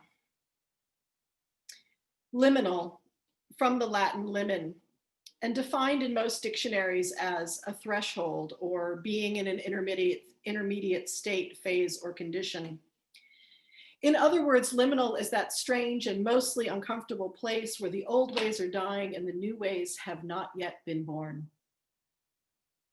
I have been spending a lot of time in this liminal space lately, and being here feels odd, frightening, and at times impossible. It is like having gone through the looking glass, where big is small, up is down, and Donald Trump is president. I've been in this upside downness quite a few other times in my life. In 1975, my whole family was in this liminal space. That autumn, our harvest came in the shape of my mother finally deciding to go to rehab. After years of struggling with alcohol, cocaine, and Valium, she was down to 87 pounds, had not eaten in weeks, and really had no choice but to let go. It was either death of the ego or death of her body. Either way, she had to surrender. But that Christmas, my alive, sober, and doing pretty damn well mother insisted on getting us out of town so as not to replicate the Christmas before. That went well enough on the actual day, but didn't really end well. Actually, you see, it kind of never really ended. It was a peculiar kind of thing. That year, I thought Christmas would never end. It wasn't until the week before Valentine's Day that my mother finally managed to take the tree and trimmings down, and thank God. Not only was it a major fire hazard, but I just didn't know what to say to my friends after mid-January had passed and the stockings were still hung with care. So off to Hawaii we went, more specifically the Kala Hilton on Oahu, the place where in the 1970s Hollywood went for their Christmas paradise. And It was paradise. There were dolphins swimming in the inner lake of the hotel. Poolside waitresses were willing to bring my mom and I virgin strawberry daiquiris all day long. And most importantly, no drug-induced insanity for miles around. I was very, very happy that I was finally getting my real Hawaiian vacation. Not like the one we'd had only a few years back in 1973 at the Dimpili Kai in Maui, where my parents brandished knives at each other over the fact that my dad had hidden his stash of coke and would not let my mom have any.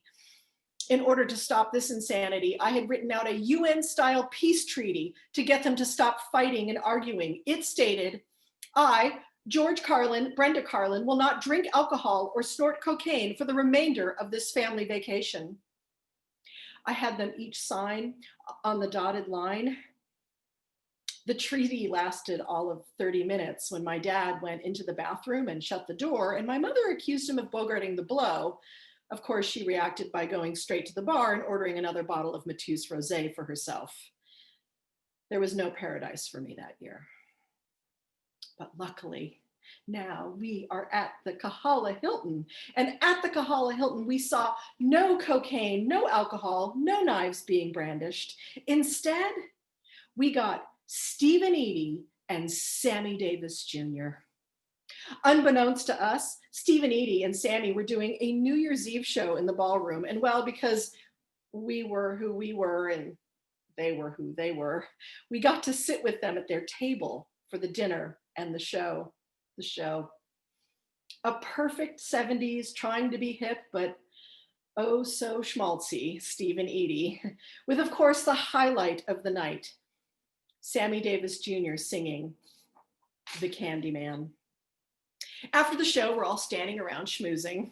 I was standing with my dad and Sammy Davis Jr., and they were talking about all that had been going on in their lives. And my dad mentioned my mom's sobriety and both their battles with cocaine. And Sammy chimed in about his troubles with it and how he was trying to move on from its insanity. And I stood there nodding and relating to what they were saying.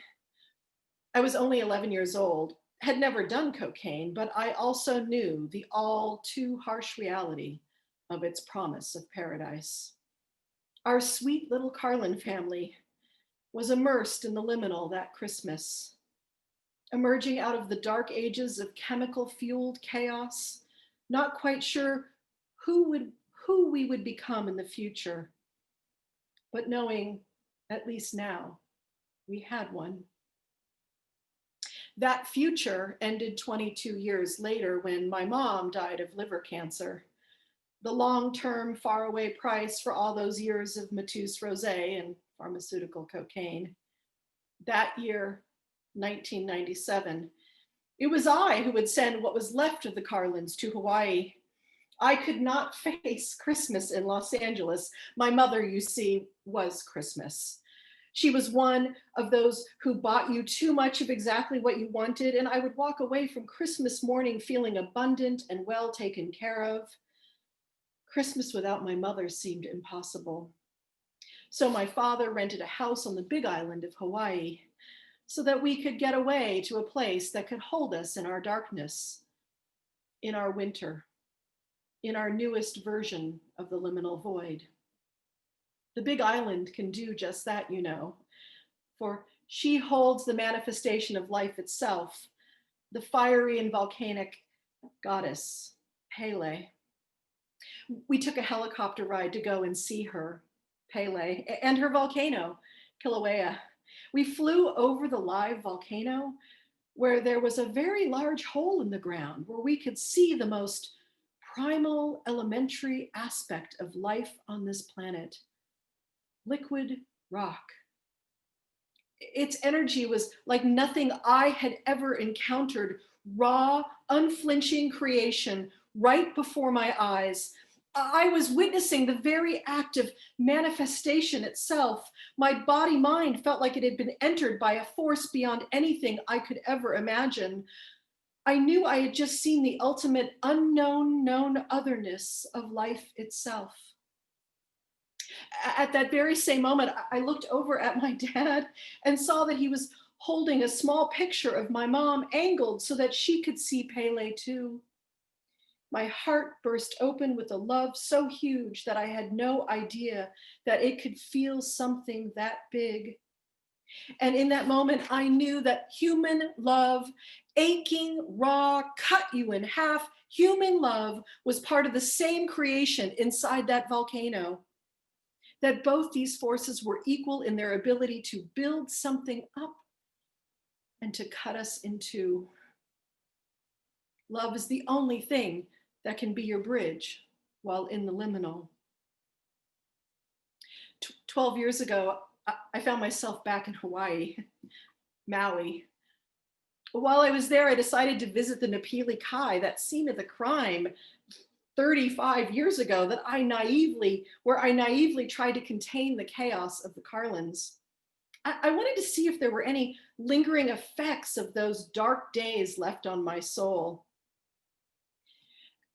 As I walked through the resort and on its beach, I was utterly amazed that all of the pain and the terror and the confusion were gone, dropped off, released, and transformed through decades of seeking, searching, and healing.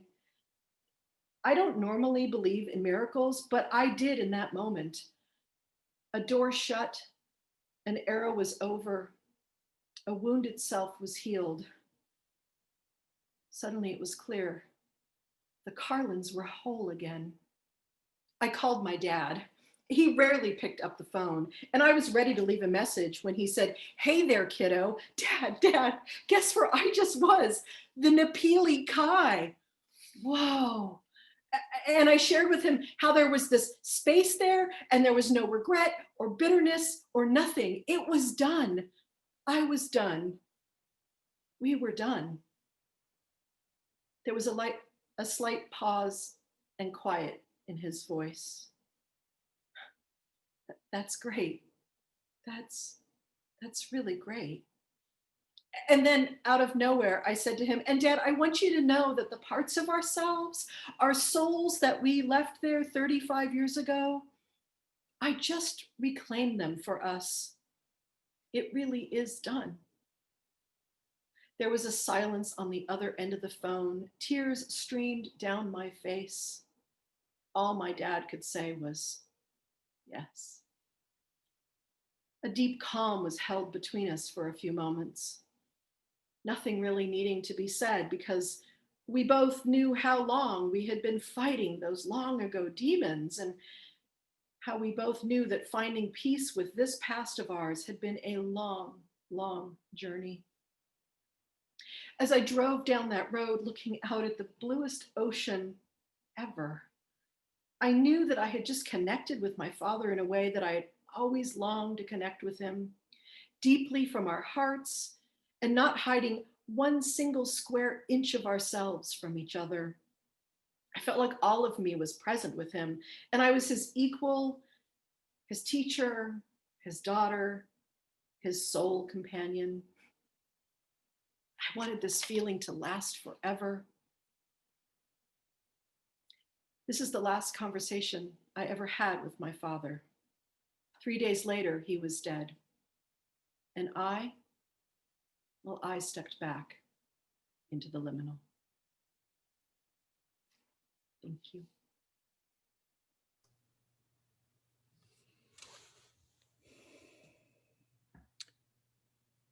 No words, Kelly. When I read that, I was blown away, and I'm amazed that you can bring that to us. It's well captured.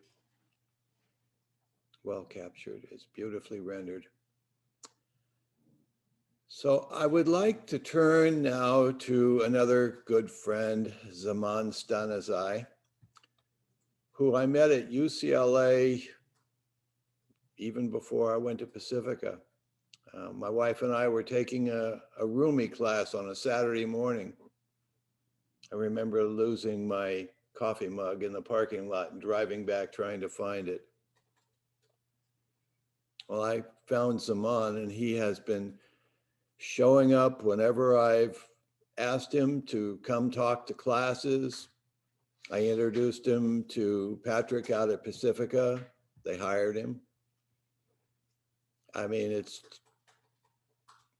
he's presented at the Myth Salon. He's a voice of reason and love in a time of struggling patriotism and a representative for the Muslim world. He knows it well, although he is a Sufi, and I think the Sufis are part of the Muslim world, but he's a beautiful man, another of my gracious friends. So Zaman, why don't you tell us something? Share with us. I feel like saying good morning, and perhaps it applies to some of you, because there's a lot of beauty in the morning. There's that bright sun that shines, and there's hope and looking at things in the future. Yeah, thank you, Dana, for being just a friend. I think that the word friend in itself is so beautiful. You don't really need to add any more adjectives to it. It's been quite an adventurous year. I was invited to go to India for a presentation, and I was just looking forward to it. And I was booking my flight, and as they, the list the airlines by the lowest price. So I saw there is one airline that charges like $600-700 less than the next one. And it's flying to China, and with a 24-hour stay there before going to India. So I said, well, something must be going on. Why is this flight $600 less? That's like more than half the price. So I called the person who was organizing the conference. I said, well, is this really true? He said, yes, but don't take it. I said, what's wrong? He says, well, their service is not good. Well, so I took the next one, double the price. But the point was that first airline was China Airline, and it was flying to a city in Southwest China. That was the center of the coronavirus thing. India was a wonderful visit and all that, except that I lost my passport and my cell phone and everything, but I recovered them. It was adventurous. But when I was scheduling the flight, I was supposed to get back here for March 7th when we have our community gathering. And I didn't want to miss it, but there's no way I could get there. So I took the next day and I said, well, what the heck, I'll miss this one. So while I was in India, the lockdown began and I barely, got out of there. Then when I came to the United States, that gathering that I would have attended the night before and that I missed, someone with coronavirus had been attending, and half the guests got sick right there. Several of them went to the hospital, and unfortunately one of them passed away. And they were all talking about me like, you are so smart, you must have known, how come you didn't show up? You are never absent. Well, I wasn't smart. I was in India. So these are kind of coincidental things that Corona and I have been trying to avoid. But now, I don't know, is there any such a word as 2020 hindsight? Just maybe in about 2 weeks.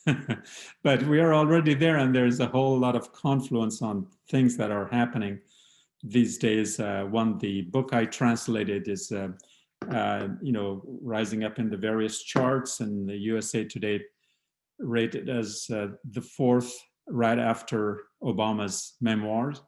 And I don't know if advertising is allowed. Here it is, Dancing in the Mosque.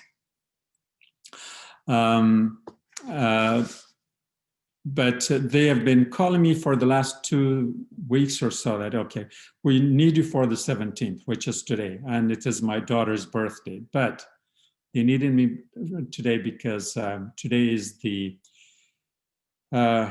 night of Rumi's reunion with the Divine Beloved. 747 years ago tonight he passed to the higher realm. And this is my second meeting, and I'll be presenting in another one in a little bit. So I've been kind of busy, but wonderfully pleasant, especially being in a gathering of such wonderful friends that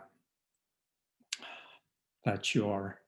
I thought that maybe I could just share with you some reflections I wrote about Rumi and Rumi's poetry a couple of centuries back. No, sorry, I mean, that's a few decades probably. And this is simply describing what my thoughts are of Rumi's poetry. I titled it In the Cosmic World of a Lotus. The poetry of Mawlana Jalaluddin Muhammad Balkhi Rumi is a treatise on interactive divine love that nurtures spiritual stirrings in the depth of the human heart. Rumi employs the poetic vernacular to the optimum in his search to find a blueprint for the path to perfection. Through his supplications, contemplations, meditations, as well as his lyrical yearnings for the divine love, Rumi weaves the weft of mysticism from the woof of Quranic fiber, turning it into a woolen cloak that mantles the pious and the pure.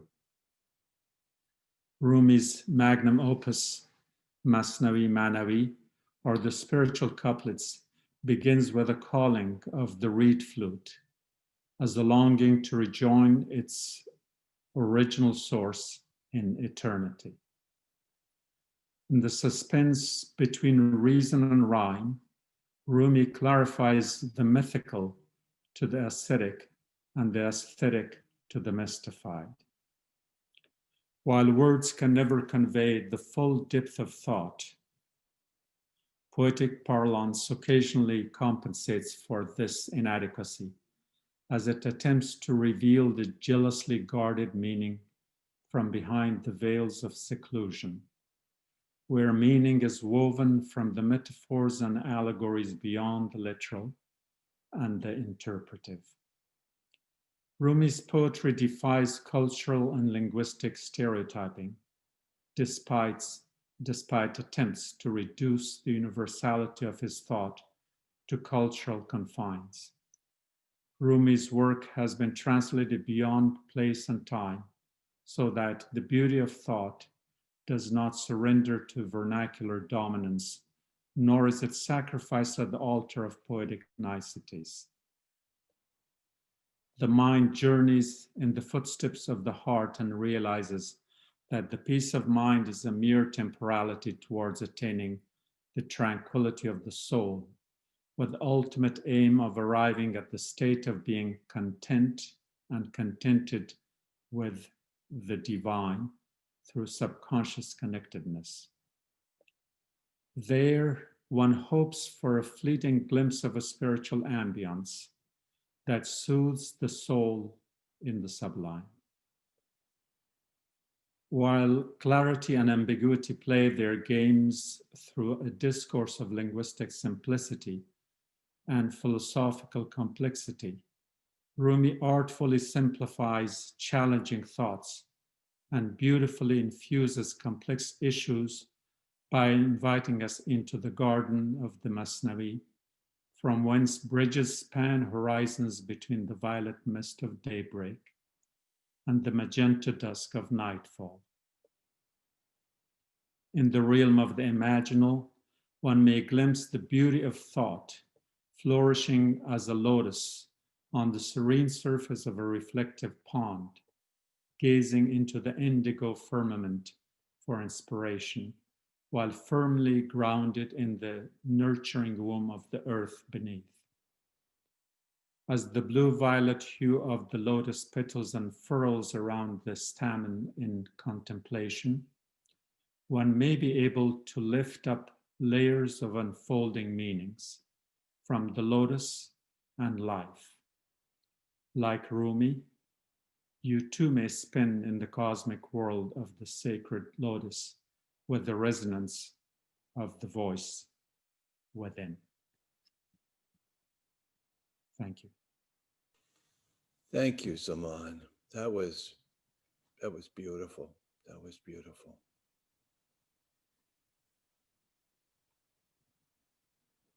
Silence. All right. Elizabeth, would you be receptive to coming in and playing with us? Sure. Thank you very much for the invitation, and thank you for arranging this banquet a couple of times a month. It really is. It's been very, very beautiful to hear from people. Well, it's not exactly a bring your own fish event, as we well remember, but have a good time with us. And one day in the future, we will have a bring your own fish event again. I was going to say there will be fish. There will be fish. Okay. Thank you.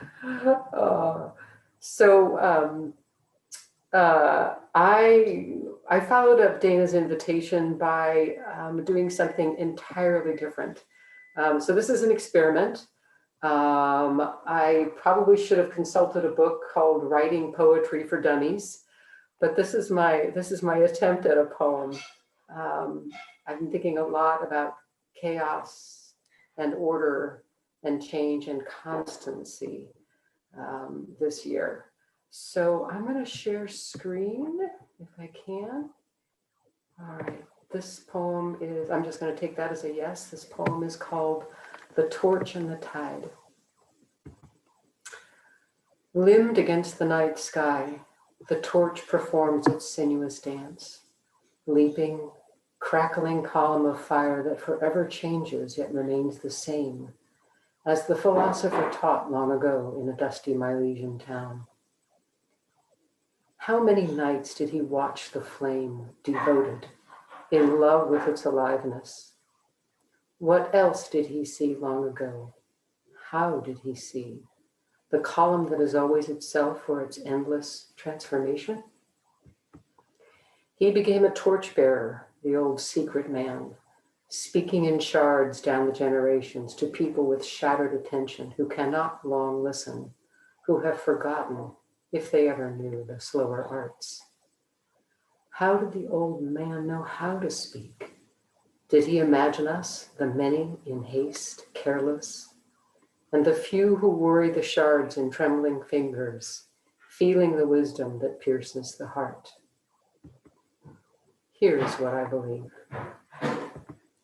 On a warm night, enchanted by the smell of the sea, the Milesian walked barefooted to the shore, illumined by the rising moon that extended a silvery path from the far horizon to his sand-crusted toes.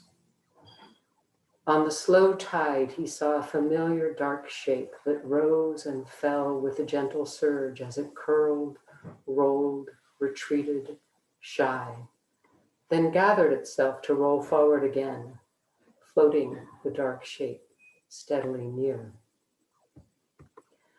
The Milesian stepped forward, eyes hungry for the offering, though the sea, ever serene, kept its ancient rhythm, until with a final rush of water, sea gave birth to the old one who approached, stately, on 4 feet. She stopped, patient, as the Milesian sank to the ground, and gently rested his palm on the cool, hard shell of his ageless friend, still damp from the sea. They spoke nothing, hearing all in the hiss and sigh of the curling tide. Who knows how long the two friends remained, serene in the still dark night, listening to the moving waters. Yet before they bade farewell, the Milesian knew that torch and tide sing the same song.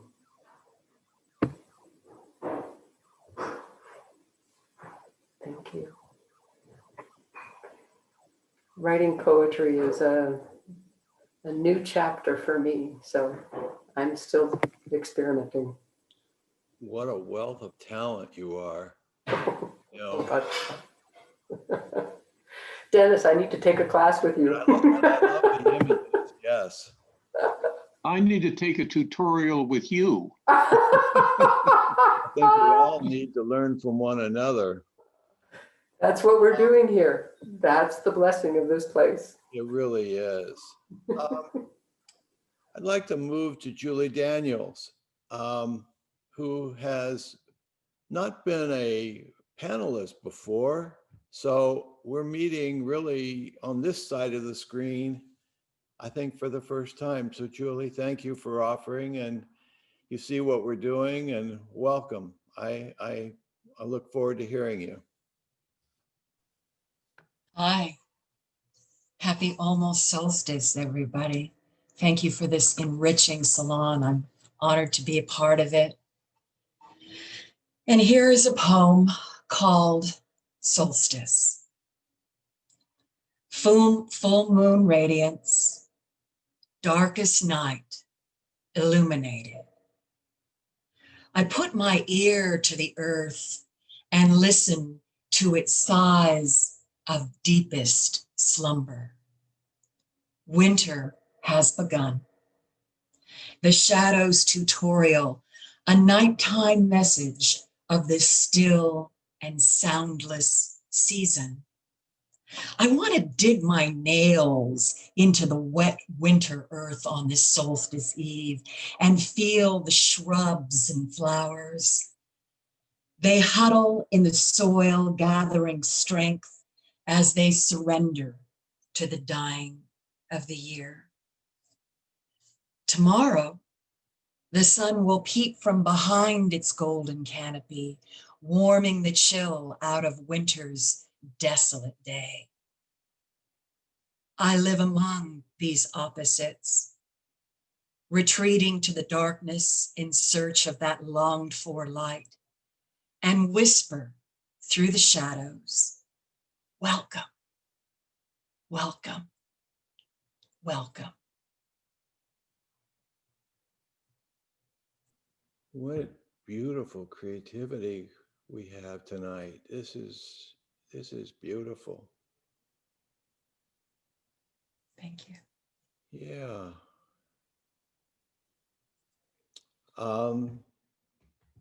Teria, you want to come in here? And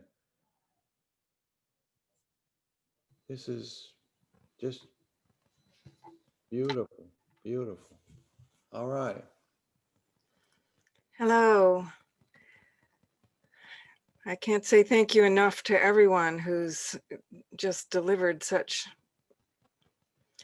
I've cried and I've laughed and I've been moved and I've been through a lot of different feelings and thoughts and emotions through this time, and I just really cherish the opportunity to be with you. And Catherine, I did some tears with you. Through your thing. Thank you so much for sharing the depth of all that. And in each of you, in your brilliant ways, each of you, I could name each in responses, and Elizabeth, who knew your poetry comes next now. So I wanted to share tonight just some thoughts that I have been really nurturing in this last phase of what we've all been through in 2020 and so forth. I live in Asheville, North Carolina. I work with people's dreams quite a bit. I had a retreat center for a long time where I was helping people work with the indigenous mind and getting back into the ways of knowing of the indigenous people. So that's been my focus for the last 20 years. Before that, I studied and taught the theories of David Bohm in dialogue, teaching the dialogue method, and taught it all around the world, and taught it in a classroom in Los Angeles for several years at the Art Institute of Los Angeles. And you know, after completing my doctorate and moving into my retreat center, that became a marginal part of what I was doing all the time. Now it's coming back, and I'm thinking the dialogue work is really the work for the future that we really need to embrace and understand. And David Bohm, the physicist, probably most of you know something about him, but he, at the end of his career, really articulated what he thought was the philosophical implications of his lifetime of research with the physics. And it became the dialogue process to understand how to get people into really functionally communicating with one another and to understand the obstacles to that. And so, you know, with the sort of intractably, it seems intractable, the polarity that we're experiencing in the world today between left and right and up and down and fact and fiction and Republican and Democrat, and you know, wherever you go in the world, there's a different way to name it, but it seems like there's something that really is coming to a head now that needs to be addressed. And it feels to me like the understanding of the methods that Bohm presented for understanding what happens in the brain and why we're not able to receive new thought, why we become addicted to our familiar thoughts. Dennis, you know, I think you and Bohm were, you know, doing a dance while you were, his spirit was very happy with all the things that you were presenting there about the assumptions, I think, and the ways that we resist thought. So I wish that I could say more, and I will say less tonight because of the length of this session that we've had together. But I just want to say that I feel like what we can do going forward now is like, we're not going to change until we do things. This is one of Bohm's major ideas, was that until we do things together differently, nothing's going to change. And I've been just really feeling that. It's like we're all doing our own work, and we're you know, we're very sincere about the work that we're doing on ourselves. But until we can do it together and get together and sort of collectively individuate together, then it's not going to happen. It requires that we somehow are able to work with one another in new ways. And so I'll just mention some of the, you know, the very basic principles that we worked with. I've spent hours and days and hours and days and weeks in the dialogue process, and it is powerful and profound, and if it's intentionally done, very transformative. The basic principles that I think we can bring to our own kitchen tables and our own conversations with our loved ones and our friends and with colleagues and so forth, is basically to have deep and profound respect for one another. And that sometimes can be hard to do because we tend to be very dismissive. We're very addicted to our own ideas, our own assumptions, and we think somebody's kind of an idiot, and we think that is BS. And, you know, that kind of thinking is very sort of almost tacitly going on. And so to access that deep respect for the other that really represents a very other point of view is a challenge, and I think it takes effort and consciousness. So how do we access that deep respect for one another? And then when there's something there that, whether it's something that we appreciate and enjoy or something that we just hardly can bear to hear, to engage inquiry, to ask questions and more questions and questions of one another. And I'm thinking even just in the you know, in the conversations around my little kitchen table with my daughter and son-in-law and so forth, how sometimes it's just like, as Bohm said, thought tends to be like just bouncing off of the membranes of each other. We're just bouncing our own thoughts off of each other. And he noticed, this is how he developed dialogue, that some cells, when they tend to bounce off of one another, but some cells will open up their membranes and let the information flow between cells. And that is when the two cells then become something else. And he said that is how thought is transformed, is when we are able to open up the membrane of our thinking and allow for the information of someone else's very other thought to enter our own. And then Jung would call it the third. Then the third happens. You're not having this and that, but something else is born. So that often happens through a process of inquiry. And so I'm really working with this, trying to slow myself down in conversations and just ask more questions about something that is being said, so that we can unpack and open ourselves to one another. And then listening really deeply to one another. And I don't know about you, I was talking about to a friend earlier today, and she said, I go to a family occasion and we all love each other, but I leave and I feel like no one has heard a word I said. I just feel invisible. And I think that a lot of us have those experiences in a lot of different environments. It's everybody's polite and kind in many instances, but everybody's just doing their own thing and not deeply listening to one another. So it's a process now for learning how to listen not only to the words of the other, but listen to what's behind the words, and also listening to our own response and our own assumptions and our own baggage that we maybe bring to it, or to our own curiosity about it, and so forth. So listening is a very active process, not passive, but very active process. So to bring very active listening into the dialogue process, and then to find voice. Sometimes it can be the hardest thing, because we are trained from very early on not to say the things that we know somebody else is going to have a problem with or reject, or that possibly is challenging, or that maybe is too precious and we don't want it to be exposed to some kind of rejection, and so forth. So the courage to find voice for those things that we tend to hide away because of experience that we get, starting early in life, with what will be welcome and what won't, and how to voice. It takes practice and it takes courage.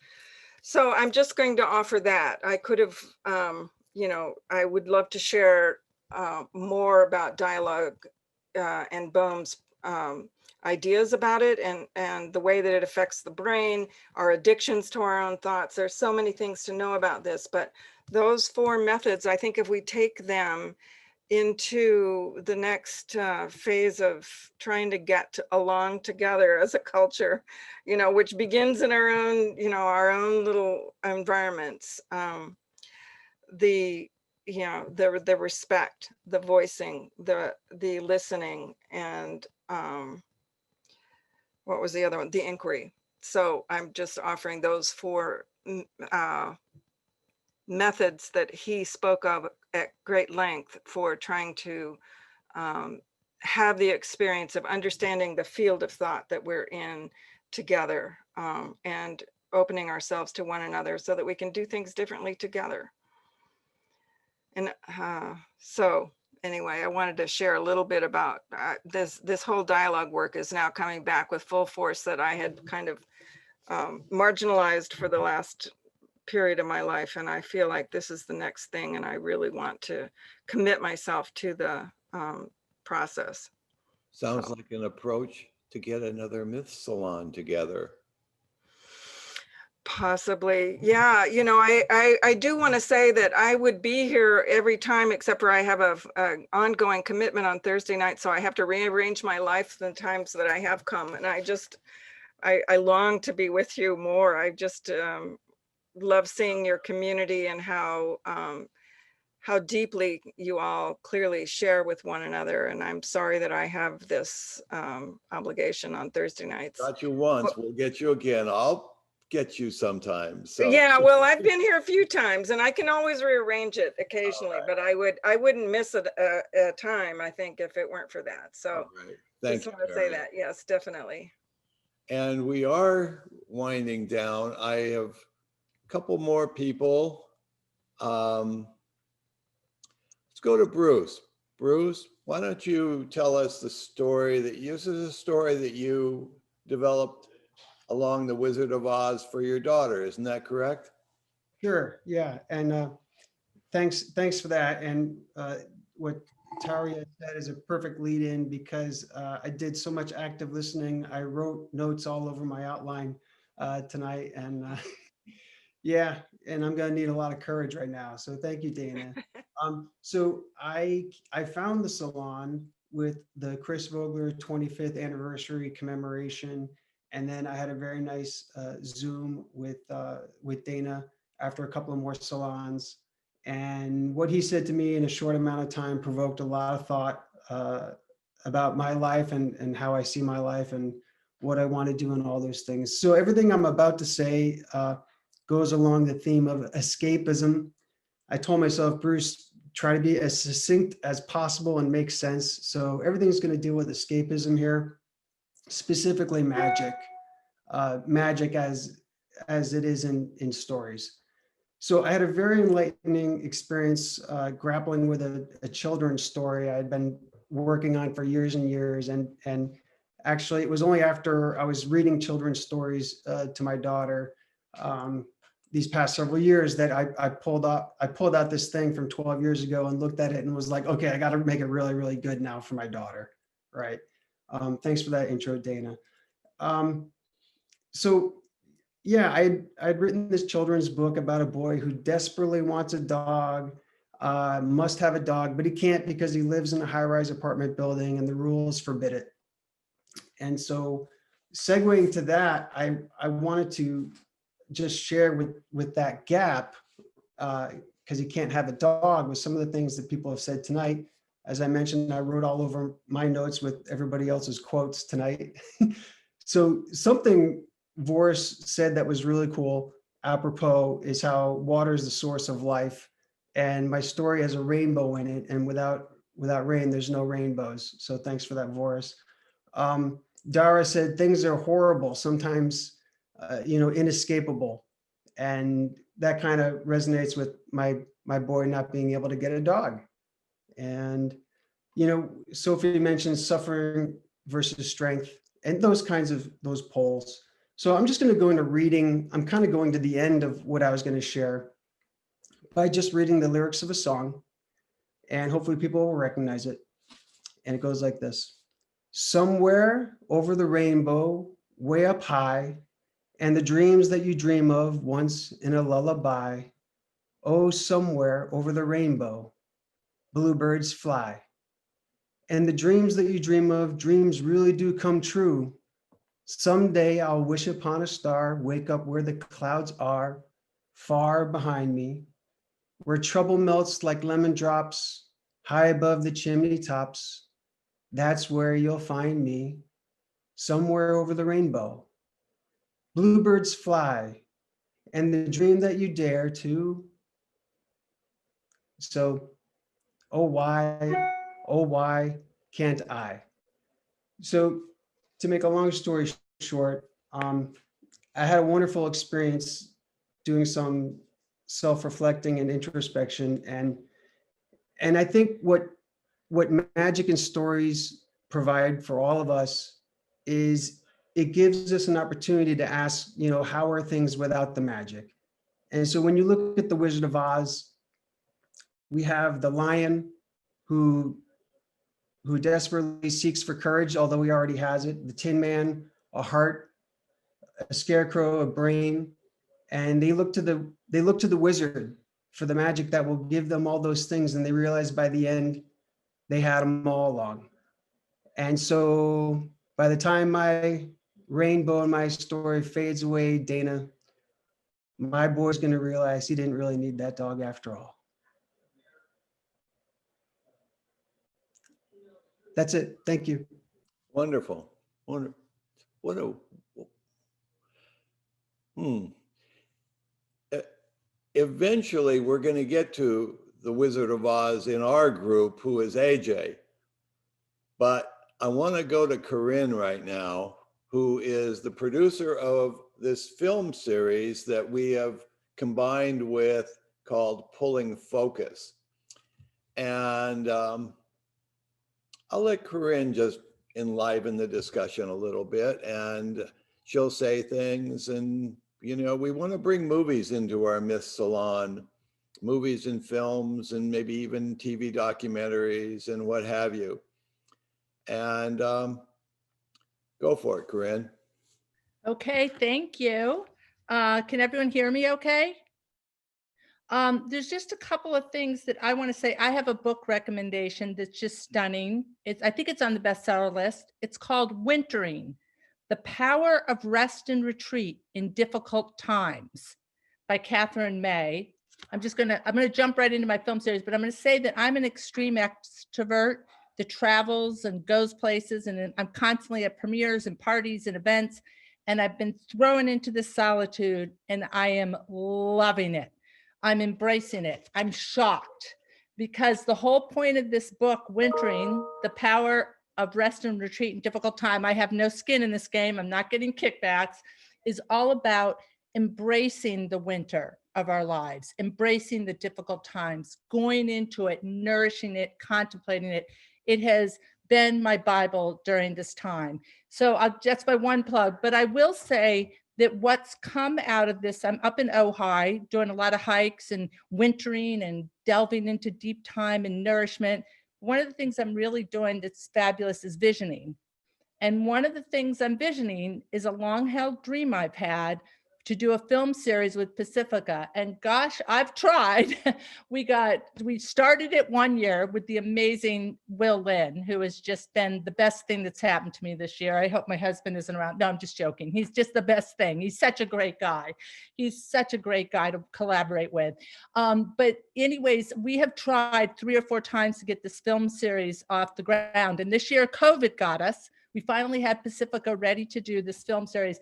And I said to Will the other day, we're doing it at the salon. I said, we're the people we've been waiting for, I told him. And basically what this is, I'll give just a handful of lines because everyone's tired and it's late. We can pick this up next year.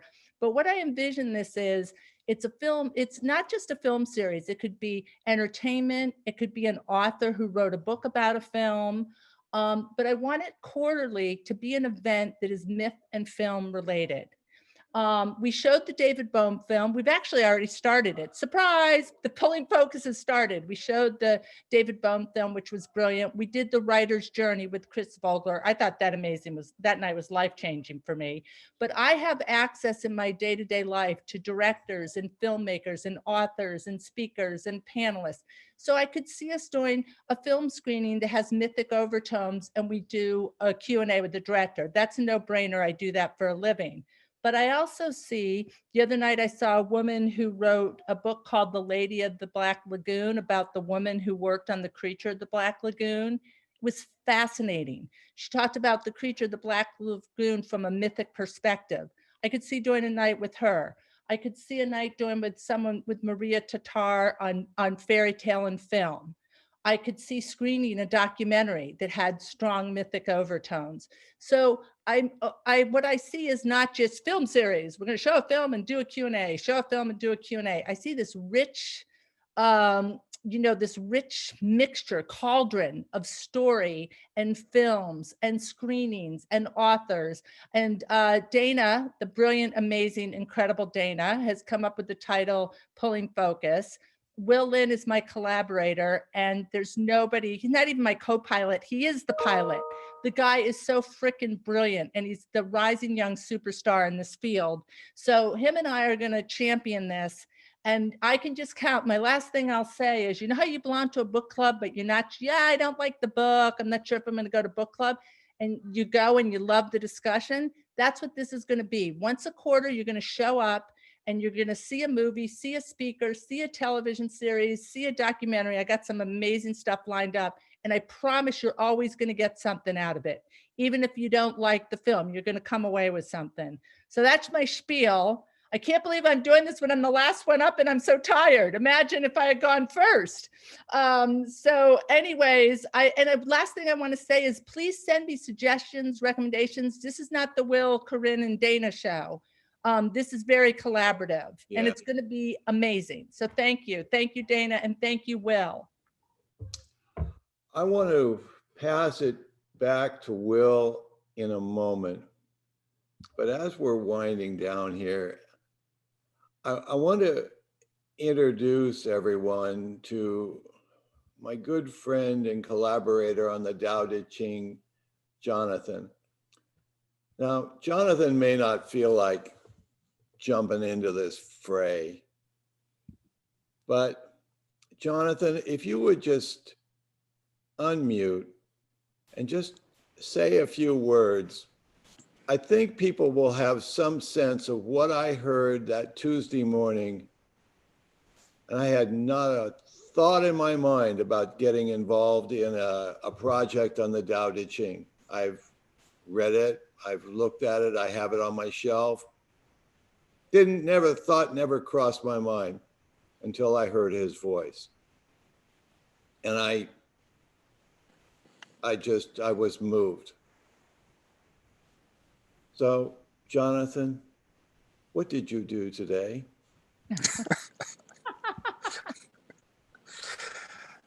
First, I'm going to talk about Bruce. Bruce brought up dreaming. And in this time, to really dream, to really raise one's vibration and dream of what's not here, that's coming here, is so, so, so important.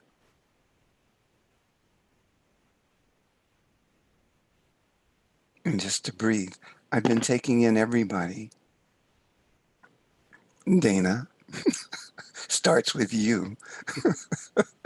Everybody was taking you in. They're here because of you.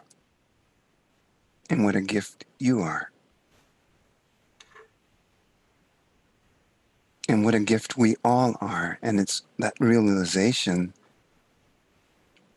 so that the focus is really on what's being created and not what's leaving.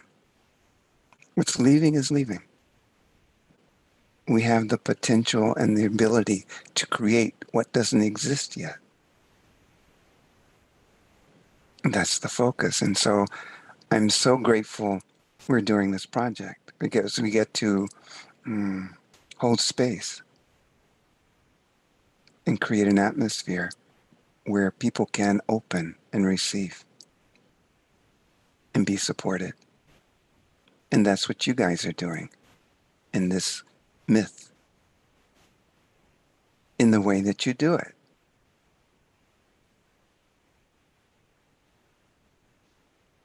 Now, I ask you. Okay. If you hear that voice. Oh, come on.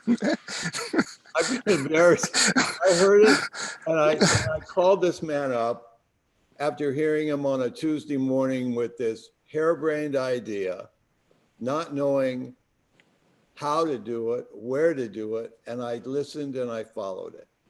And now we have 29 of them online out of the 81. And in the next 2, 3, 4 months, there will be the full 81 that will come out. But we've deepened into this, and it's just an amazing collaboration. And it just grew out of hearing the voice that you just heard. I get choked up thinking about it because it's a calling in the true sense of the word, you know? It was a spontaneous combustion of two people coming together around that. In a way, the whole Myth Salon has emerged out of that sense of trust that if we come together, magic happens. And it truly is, it's a succeeding of magical moments that enriches people's lives, and especially mine. I am so deeply grateful that morning that I subjected myself to downtown Los Angeles, which I hate doing, to visit Will, that he said yes. I mean, he said yes to this idea of doing these myth salons. So let me pass it back to my brother, Will. And maybe you would say something about AJ, who makes the glue. He's the glue behind the scene. He's our Oz. He's our Oz man. Well, first it's my turn to praise you, Dana. I think if this thing is a plane, I like to think about this one time I was with my whole family on a plane, all of us, and we're a big family, and we were a little bitty plane. There was one pilot. I was in the co-pilot seat, one propeller. The wind's going crazy, everything's going crazy, and it's like the most turbulence you've ever experienced. And you're just thinking like, how am I going to get through this? And what it ended up being was the nose propeller didn't go anywhere. It was like the plane was all over the place, but the nose propeller was just, and I think that, I think that what's so interesting is that the nose propeller has been taken over by the group itself. Like it is now it is like what's it called when a machine, when it's doesn't require new energy. Like, not to say that we aren't putting energy into it, but in some ways, like the momentum of what this is has created its own directionality, which is really rewarding to participate in. And what I wanted to say is that Dana is by far and away the engine of that nose propeller. I'm running around over here saying, hey, maybe we can put a radar on this thing. And Dana, I think we can make it a spaceship. But Dana is just so clearly driving and motoring us forward with Saturnian consistency. And I think that, we all have to thank our clock keeper for what this has been.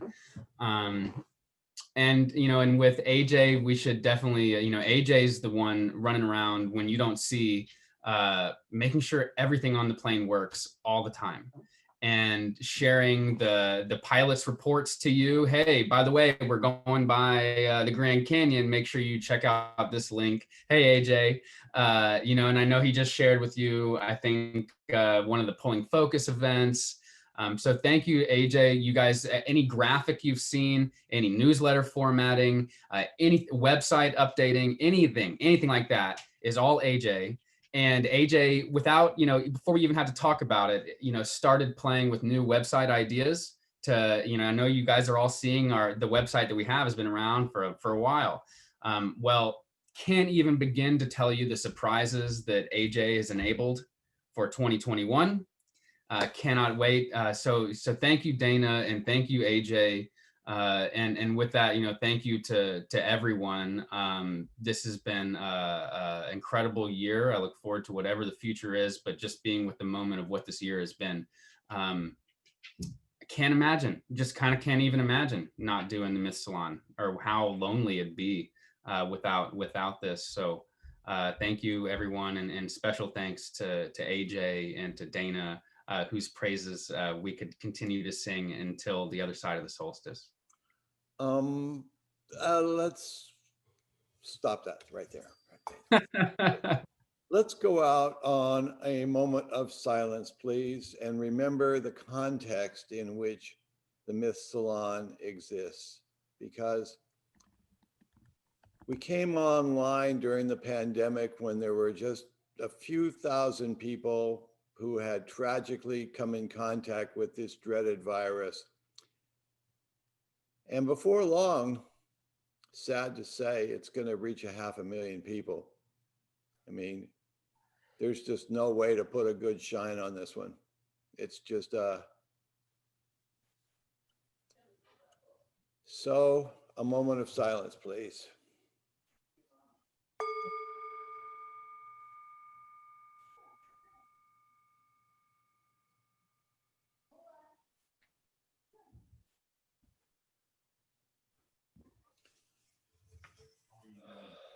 Thank you all for the kindness of your thoughts, the graciousness with which everyone shared and communicated.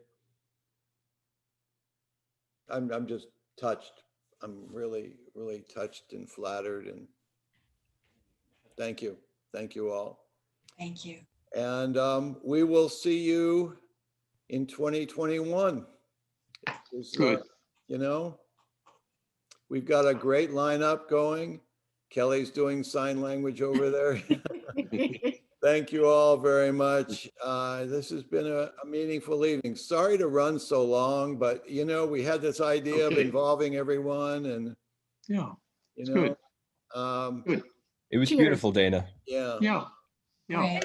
Thank you so much. Thank you. Thank you all. Thank Have you a all. beautiful and safe holiday, everybody. Yes, safe Yes. holiday for everybody. Bless you. Dana, thank Happy- you for receiving. Many Thank you. thanks to Mm. each of you. Namaste. Thank you, Jonathan. Yeah. Yeah. Love you, man. Thank you. Thank you for the All right. dialogue. Good night, all. Good night. You Love. guys, Good One love. night, Dana. how incredible you all are.